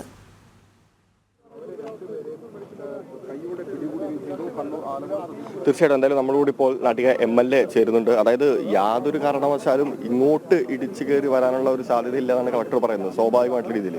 അപ്പോൾ ഇവരുടെ ഒരു അലംഭാവം തന്നെയാണ് ഇത്തരത്തിലുള്ള. ഇതിനകത്ത് കൊണ്ടുവന്നിട്ട് മരം കയറ്റിയ ലോറിന് വന്ന അപ്പോൾ അവർ മദ്യപിച്ചിട്ടുണ്ടെന്ന് ഇപ്പോൾ കിട്ടിയ റിപ്പോർട്ട്. അപ്പോൾ പോലീസുമായിട്ട് ബന്ധപ്പെട്ടപ്പോൾ അവർ ഭയങ്കര മദ്യപിച്ചിട്ടുള്ള ആൾക്കാരാണ്. ലക്ക് ഇല്ലാതെ ഇടിച്ച് തകർത്തിട്ടാണ് ഇവിടേക്ക് കയറി വന്നത്. അങ്ങനെയാണ് അപകടം ഉണ്ടായത്. ഇതിപ്പോൾ ഇവിടെ കിടന്നു തുടങ്ങിയിട്ട് ഒരു കൊല്ലത്തിന് താഴെയായി. ഒഴിവുള്ള സ്ഥലത്തല്ല അവർ ഈ പറയുന്ന ആൾക്കാർക്ക് എടുക്കുക. അപ്പോൾ അവരോട് ഇന്ന് 2 ദിവസം മുമ്പ് തന്നെ പോലീസ് വന്നിട്ട് ഇവരിവിടെ നിന്ന് പറഞ്ഞയക്കുകയുണ്ടായി. കാരണം ചേകശയ്ക്കായിട്ട് ബന്ധപ്പെട്ടതുകൊണ്ട്. അപ്പോൾ കുറഞ്ഞ പിന്നെയും അവർ വന്ന് കിടന്നു എന്നാണ് പറയുന്നത്. എന്തായാലും നമ്മളൊരു വേദനിപ്പിക്കുന്ന ഒരു വലിയൊരു അപകട സ്ഥിതിയാണ് നമ്മുടെ മേഖലയിലുണ്ട്. അതിൻ്റെ ഏറ്റവും ഒരു അപകടസ്ഥിതി നമുക്ക് പറയേണ്ടത് ഈ NH റോഡുമായി ബന്ധപ്പെട്ട് ഒരുപാട് അപകടങ്ങൾ ഇവിടെ ഉണ്ടായിക്കൊണ്ടിരിക്കുന്നുണ്ട്. ഈ പണിയെടുക്കുന്ന കോൺട്രാക്ടർമാർക്ക് ഒരു കൃത്യനിശ്ചിതമായ കാര്യങ്ങളൊന്നുമില്ല. പല സ്ഥലത്തും ലൈറ്റ് പോലും ഇല്ല. അതുപോലെ നടന്നു കയറാനുള്ള വഴി പോലും ഈ പ്രദേശത്തിൽ. അങ്ങനെ ഒരു അനാസ്ഥ നമ്മുടെ ഈ NH റോഡുമായി ബന്ധപ്പെട്ട് ഇവിടെയുണ്ട്. പല നാട്ടുകാരടക്കം പരാതികൾ സർക്കാരിന് കൊടുത്തിട്ടുണ്ട്. കൂടാതെ തന്നെ കോടതിയിൽ വരെ കേസുണ്ട് ഇതിനെ സംബന്ധിച്ച്. ഇപ്പം എന്തായാലും ചെറിയൊരു അപകടം ഉണ്ടായാൽ തന്നെ നമ്മൾ ശ്രദ്ധിക്കപ്പെടേണ്ടത് ഇനിയൊരു അപകടം വരാത്ത രീതിയിൽ നമുക്കിത് ഇങ്ങനെ ക്രമീകരിച്ച് മുന്നോട്ട് പോകാൻ കഴിയും എന്നുള്ളത്. ഇപ്പോൾ അത്യാവശ്യം കാര്യങ്ങളൊക്കെ പോലീസ് ഡിപ്പാർട്ട്മെൻറ്റ് വളരെ ഭംഗിയായി എല്ലാ കാര്യങ്ങളും ചെയ്തിട്ടുണ്ട്. ഇനിയിപ്പോൾ ഒരു ചെറിയൊരു ഇത് വരുന്നതെന്ന് വെച്ചാൽ ഇവരെ വീട് ഗോവിന്ദപുരമാണ്, മറ്റേ പാലക്കാട് അതിൻ്റെ അതിർത്തിയാണ്. അപ്പോൾ അവിടുത്തെ ആൾക്കാർ വന്ന് ഇടപെട്ട് കഴിഞ്ഞാൽ പെട്ടെന്ന് തന്നെ അതിൻ്റെ നടപടിക്രമങ്ങളൊക്കെ നമ്മൾ പൂർത്തീകരിച്ചിട്ടുണ്ട്. ഇനിയും അത് മാത്രമല്ല നമ്മൾ ഉദ്ദേശിക്കുന്നത്, ഇനി നാളെ ഇങ്ങനൊരു അപകടം നമ്മുടെ ഈ മേഖലയിൽ ഉണ്ടാകാൻ പാടില്ല. അതിന് ശാശ്വത പരിഹാരം ഞാൻ എൻ്റെ ഡിപ്പാർട്ട്മെൻറ്റ് ആൾക്കാരായിട്ട് ബന്ധപ്പെട്ട് സംസാരിച്ചിട്ടുണ്ട്. അതല്ലെങ്കിൽ അതിനാവശ്യം നടപടി ഇപ്പോൾ എവിടെയാണ് പോയി ചെയ്യേണ്ടത് എന്ന് വെച്ച് പോയി ചെയ്ത് ഒരു ശാശ്വതമായ പരിഹാരം അപ്പോൾ നിങ്ങളൊക്കെ ശ്രദ്ധിച്ചു കാണും, ഇവിടെ ഉണ്ടായിട്ടുള്ള അപകടങ്ങൾ ഈ റോഡ് പണി ആരംഭിച്ചതിന് ശേഷം, NH റോഡ് പണിഞ്ഞതിന് ശേഷം എന്നും അപകടമാണ് എല്ലാ സ്ഥലത്തും. ഇപ്പോൾ ഇവിടുന്ന് മാത്രമല്ല, വാടൻപള്ളി തൊട്ട് നമ്മുടെ അഞ്ചന്നൂരോ ഭാഗത്ത് അടമുട്ടൊക്കെ ഭാഗത്തൊക്കെ എന്നും അപകടം സ്ഥിതിക്കും. അപ്പം തന്നെ അപകടത്തിൻ്റെ പരിഹാരം എന്ന് പറയാനുള്ളത് ഒരു ലൈറ്റ് പോലും കൃത്യമായി ഇവിടെ ഇല്ല. ഒഴിവുള്ള സ്ഥലത്ത് പഴയ കാലത്ത് വന്ന് കിടക്കുന്ന പോലെ കുറേ ആൾക്കാർ വന്നു. പക്ഷേ അതിനും ഈ പറയുന്ന ഡിപ്പാർട്ട്മെൻറ്റുമായി ഇടപെട്ടുകൊണ്ട് ആവശ്യമായ ക്രമീകരണം നമ്മുടെ ഭാഗത്തുണ്ടാകണം. ഞാൻ ഒരു അപകടം വന്നുകൊണ്ട് പറയല്ല, ഇതിനു മുമ്പ് നമ്മൾ ഹൈക്കോടതിയിൽ കേസ് കൊടുത്തിട്ടുണ്ട്. അതുപോലെ തന്നെ ഇവിടെ നിരന്തരമായ സമരം ഈ വഴിയിൽ നടക്കുന്നുണ്ട്. ഇടമുട്ടത്തും വലിയ വിഷമങ്ങളുണ്ട്. അപ്പം നമ്മുടെ ഈ ദേശീയപാതയിൽ ഒരുപാട് അപകടങ്ങൾ നടന്നു. പക്ഷേ ഒരു ശ്രദ്ധ ഉണ്ടായിരുന്നില്ല. അതൊക്കെ നമ്മൾ പറഞ്ഞാൽ പോലും അത് ഉൾക്കൊള്ളാത്ത രീതിയിലായിരുന്നു പോയിരുന്നത്. ഇപ്പോൾ ഇങ്ങനൊരു അപകടം ഉണ്ടായതോടുകൂടി ഭയങ്കരമായിട്ടുള്ള ഒരു ശ്രദ്ധ കേന്ദ്രീകരിച്ചിട്ടുണ്ട്. അപ്പോൾ കളക്ടറോട് ഞാൻ പറയണ്ടായി, അതുപോലെ DSPയോട് പറയണ്ടായി, ഇതിന് ശാശ്വതമായൊരു പരിഹാരം വേണം. അതിനെ എന്തൊക്കെ ആയാലും ഏത് നടപടിക്രമമായാലും സ്വീകരിച്ച് മുന്നോട്ട് പോകണം. അപ്പോൾ ഇതിലുള്ള കുറ്റങ്ങളൊന്നും പറയാൻ ഉദ്ദേശിക്കുന്നത് കാരണം വെച്ചാൽ നമ്മൾ പറയുമ്പോൾ ദേശീയപാതയുടെ പണിക്കാരൻ ഇടയ്ക്ക് ഇവരെ ഏറ്റവും ഹെഡ് ഓഫീസ് ഇവിടെ കാക്കനാടാണ്. ഞാൻ 2-3 പ്രാവശ്യം പോകാണ്ടായി. നമുക്ക് ലൈറ്റ് ഇടാനൊക്കെ ഒരു NOC കിട്ടണമെങ്കിൽ അവരുടെ കടലാസ് വേണം. പഞ്ചായത്തിൻ്റെ അനുമതിയില്ല. ഇത് നാഷണൽ റോഡായതുകൊണ്ട് പഞ്ചായത്തിൻ്റെ ഇതൊന്നും പറയാൻ കഴിയില്ല. ഇത് ഇവരെ അതോറിറ്റി കിട്ടിയെങ്കിൽ മാത്രം നമുക്ക് എന്തെങ്കിലും ഇവിടെ ചെയ്യാൻ പറ്റുള്ളൂ. നമ്മൾ പോയി ഇപ്പോൾ ഒരു 2-3 അന്വേഷിച്ച് തന്നിട്ടുണ്ട്. അപ്പോൾ നമ്മുടേതായ നമുക്ക് കഴിയുന്ന ഈ പ്രദേശത്ത് കഴിയുന്ന പ്രവർത്തനങ്ങളും ചെയ്തിട്ടുണ്ട്. ഇനി ചെയ്യേണ്ടത് നമ്മുടെ സർക്കാരും ഡിപ്പാർട്ട്മെൻറ്റും ഒന്ന് ആലോചിച്ച് പോലീസും ആലോചിച്ചിട്ട് എങ്ങനെ ക്രമീകരണം നടത്താൻ കഴിയും എന്നത് പരിശോധിച്ച് മുന്നോട്ട്. അതാണ്. പക്ഷേ ഇത് ഒരു അപകടം എന്ന് വെച്ചാൽ പറയാൻ തന്നെ മനസ്സിൽ വേദന തോന്നാണ്. എന്നുവെച്ചാൽ അത് പറയാൻ വലിയൊരു എന്താ പറയുക, ആർക്കും പറയാൻ പറ്റാത്തൊരു അപകടസ്ഥിതിയാണ് ഉണ്ടായിട്ടുള്ളത്. അപ്പോൾ അതിൻ്റെ ഇതോടുകൂടി ഒരുവിധം പ്രശ്നങ്ങൾക്കൊരു പരിഹാരം കണ്ടെത്തും എന്നാണ് ഞാൻ ആഗ്രഹിക്കുന്നത്. അതുണ്ടാകും എന്ന് പ്രതീക്ഷിക്കുന്നു. എന്തായാലും MLA വ്യക്തമാക്കിയത് വളരെ പ്രധാനപ്പെട്ട കാര്യങ്ങൾ തന്നെയാണ്. അതായത് ഈ ഇടയ്ക്കിടെ ഇത്തരത്തിൽ ഈ പ്രദേശങ്ങളിൽ അപകടം ഉണ്ടാകുന്ന ഒരു മേഖലയാണ്.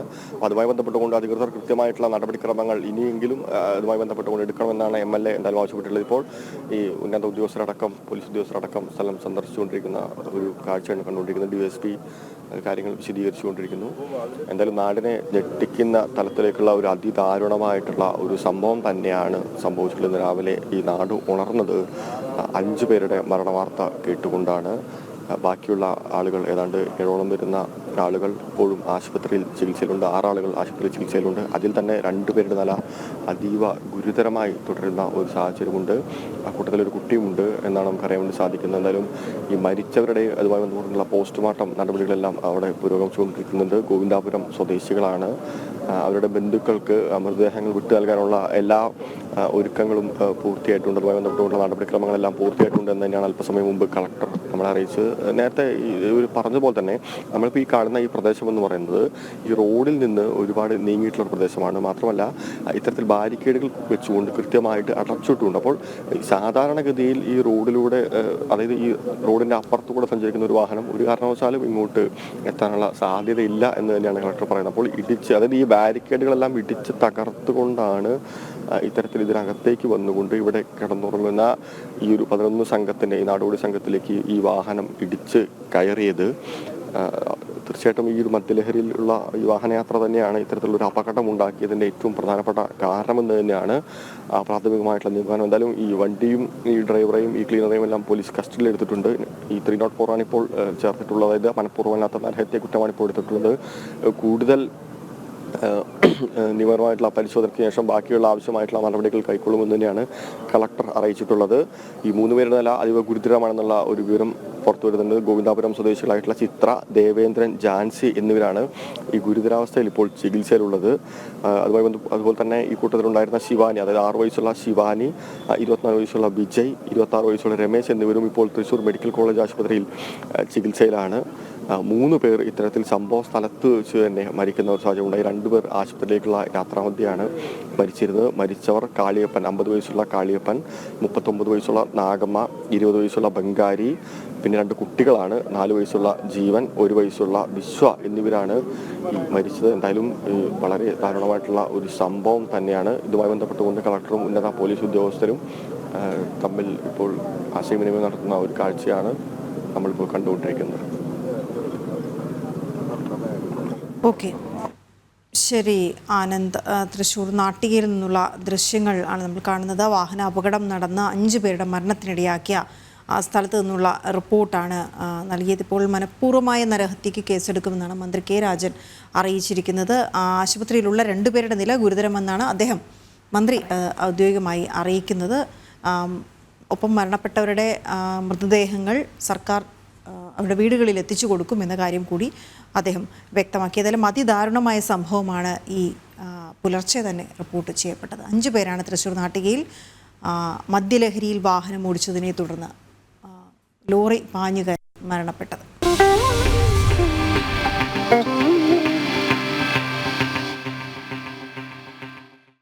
ആത്മകഥാ വിവാദത്തിൽ പത്രത്തിൽ വാർത്ത വന്നത് ആസൂത്രിതമെന്ന് EP ജയരാജൻ. പ്രസാധകർ പാലിക്കേണ്ട മാന്യത കാണിച്ചില്ല. ഉപതെരഞ്ഞെടുപ്പ് ദിനത്തിൽ തനിക്കെതിരെ വസ്തുതയില്ലാത്ത വാർത്ത പ്രചരിപ്പിച്ചു. പാർട്ടിക്കുള്ളിലും പുറത്തും തന്നെ ആക്രമിക്കുകയാണ് ലക്ഷ്യം. ഗൂഢാലോചന അന്വേഷിക്കണമെന്നും EP ജയരാജൻ കണ്ണൂരിൽ പറഞ്ഞു.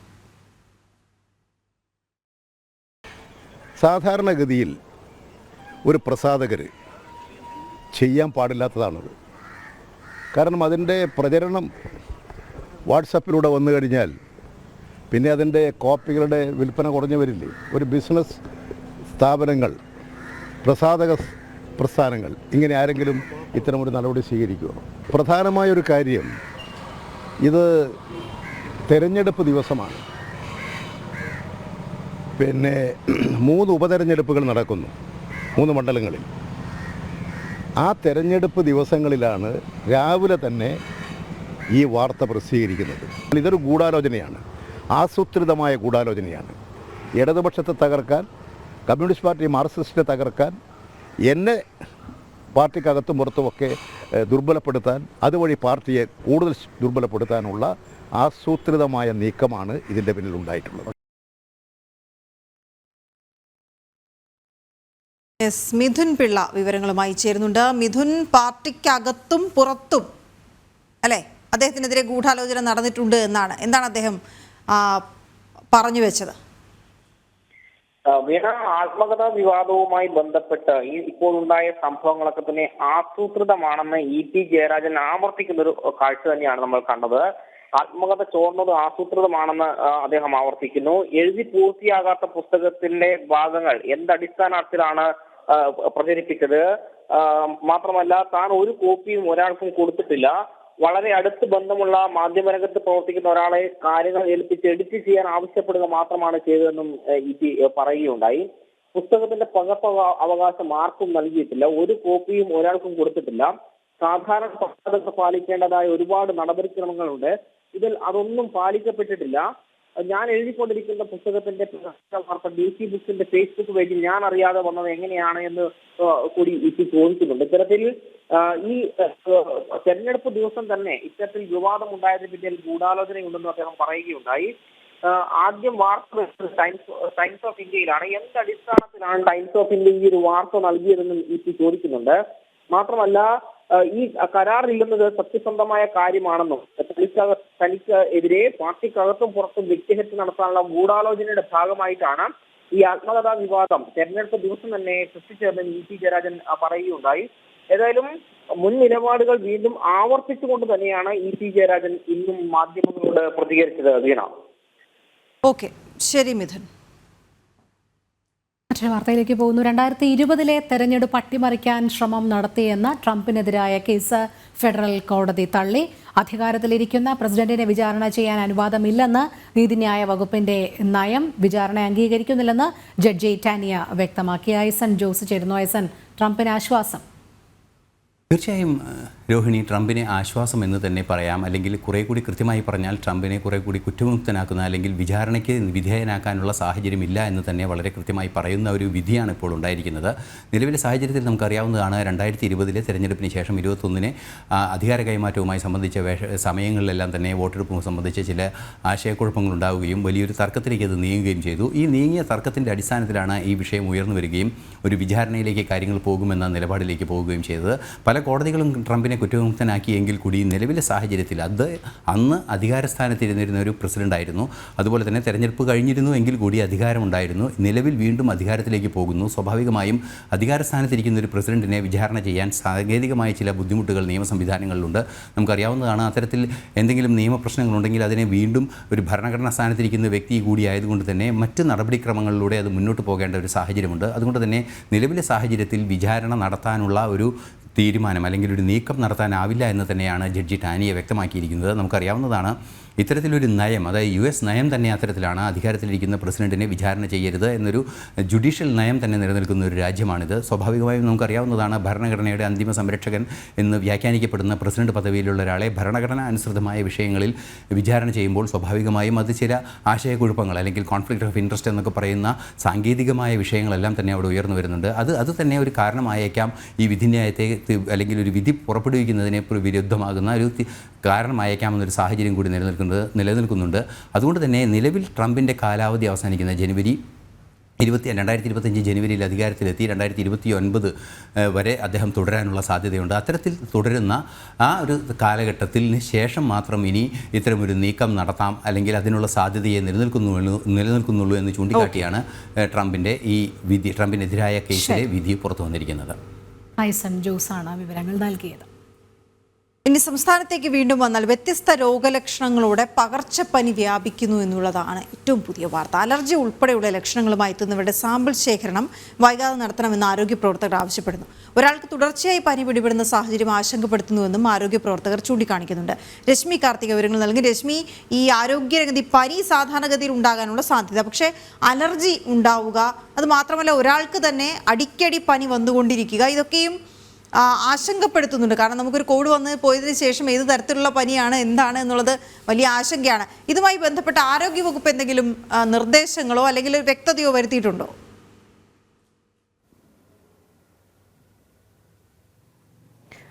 ഈ കൊറോണയ്ക്ക് ശേഷമാണ് ഇത്തരത്തിലുള്ള ഒരു പനിവ്യാപനം ശ്രദ്ധയിൽപ്പെടുന്നത്. സംസ്ഥാനത്ത് വ്യാപകമായി പകർച്ചപ്പനി ബാധിക്കുന്നുണ്ട്. അത് മുൻകാലങ്ങളിൽ നിന്ന് വ്യത്യസ്തമായി ചില രോഗലക്ഷണങ്ങളോടുകൂടിയാണ് രോഗികൾ ആശുപത്രിയിൽ ചികിത്സ തേടി എത്തുന്നത്. ഈ പനിക്ക് പുറമെ ശരീരത്ത് ചില അലർജി പോലുള്ള ലക്ഷണങ്ങൾ പ്രകടമായി ആശുപത്രിയിൽ എത്തുന്നവരുണ്ട് എന്നുള്ളതാണ് ഡോക്ടർമാരിൽ നിന്നുൾപ്പെടെ നമുക്ക് അറിയാൻ കഴിയുന്ന ഒരു കാര്യം. മാത്രമല്ല, ഒരാൾക്ക് പനി ബാധിച്ച് ആ പനി ഭേദമായതിനു ശേഷം ഒരാഴ്ച അല്ലെങ്കിൽ 2 ആഴ്ച ഇടവിട്ട് വീണ്ടും അതേ വ്യക്തിക്ക് തന്നെ പനി വരുന്നു, വീണ്ടും അയാൾക്ക് തുടർച്ചയായി പനി വരുന്നൊരു സാഹചര്യം. അതോടൊപ്പം യുവാക്കളിലടക്കം ഈ പനി മരണം അതും വർദ്ധിക്കുന്നുണ്ട്. പക്ഷേ ആരോഗ്യവകുപ്പിന്റെ ഔദ്യോഗിക വെബ്സൈറ്റിൽ ഈ പനിക്കണക്കുകൾ പ്രതിദിനം പ്രസിദ്ധീകരിക്കാറുണ്ട്. DHSന്റെ വെബ്സൈറ്റിലാണ് അത് പ്രസിദ്ധീകരിക്കുക.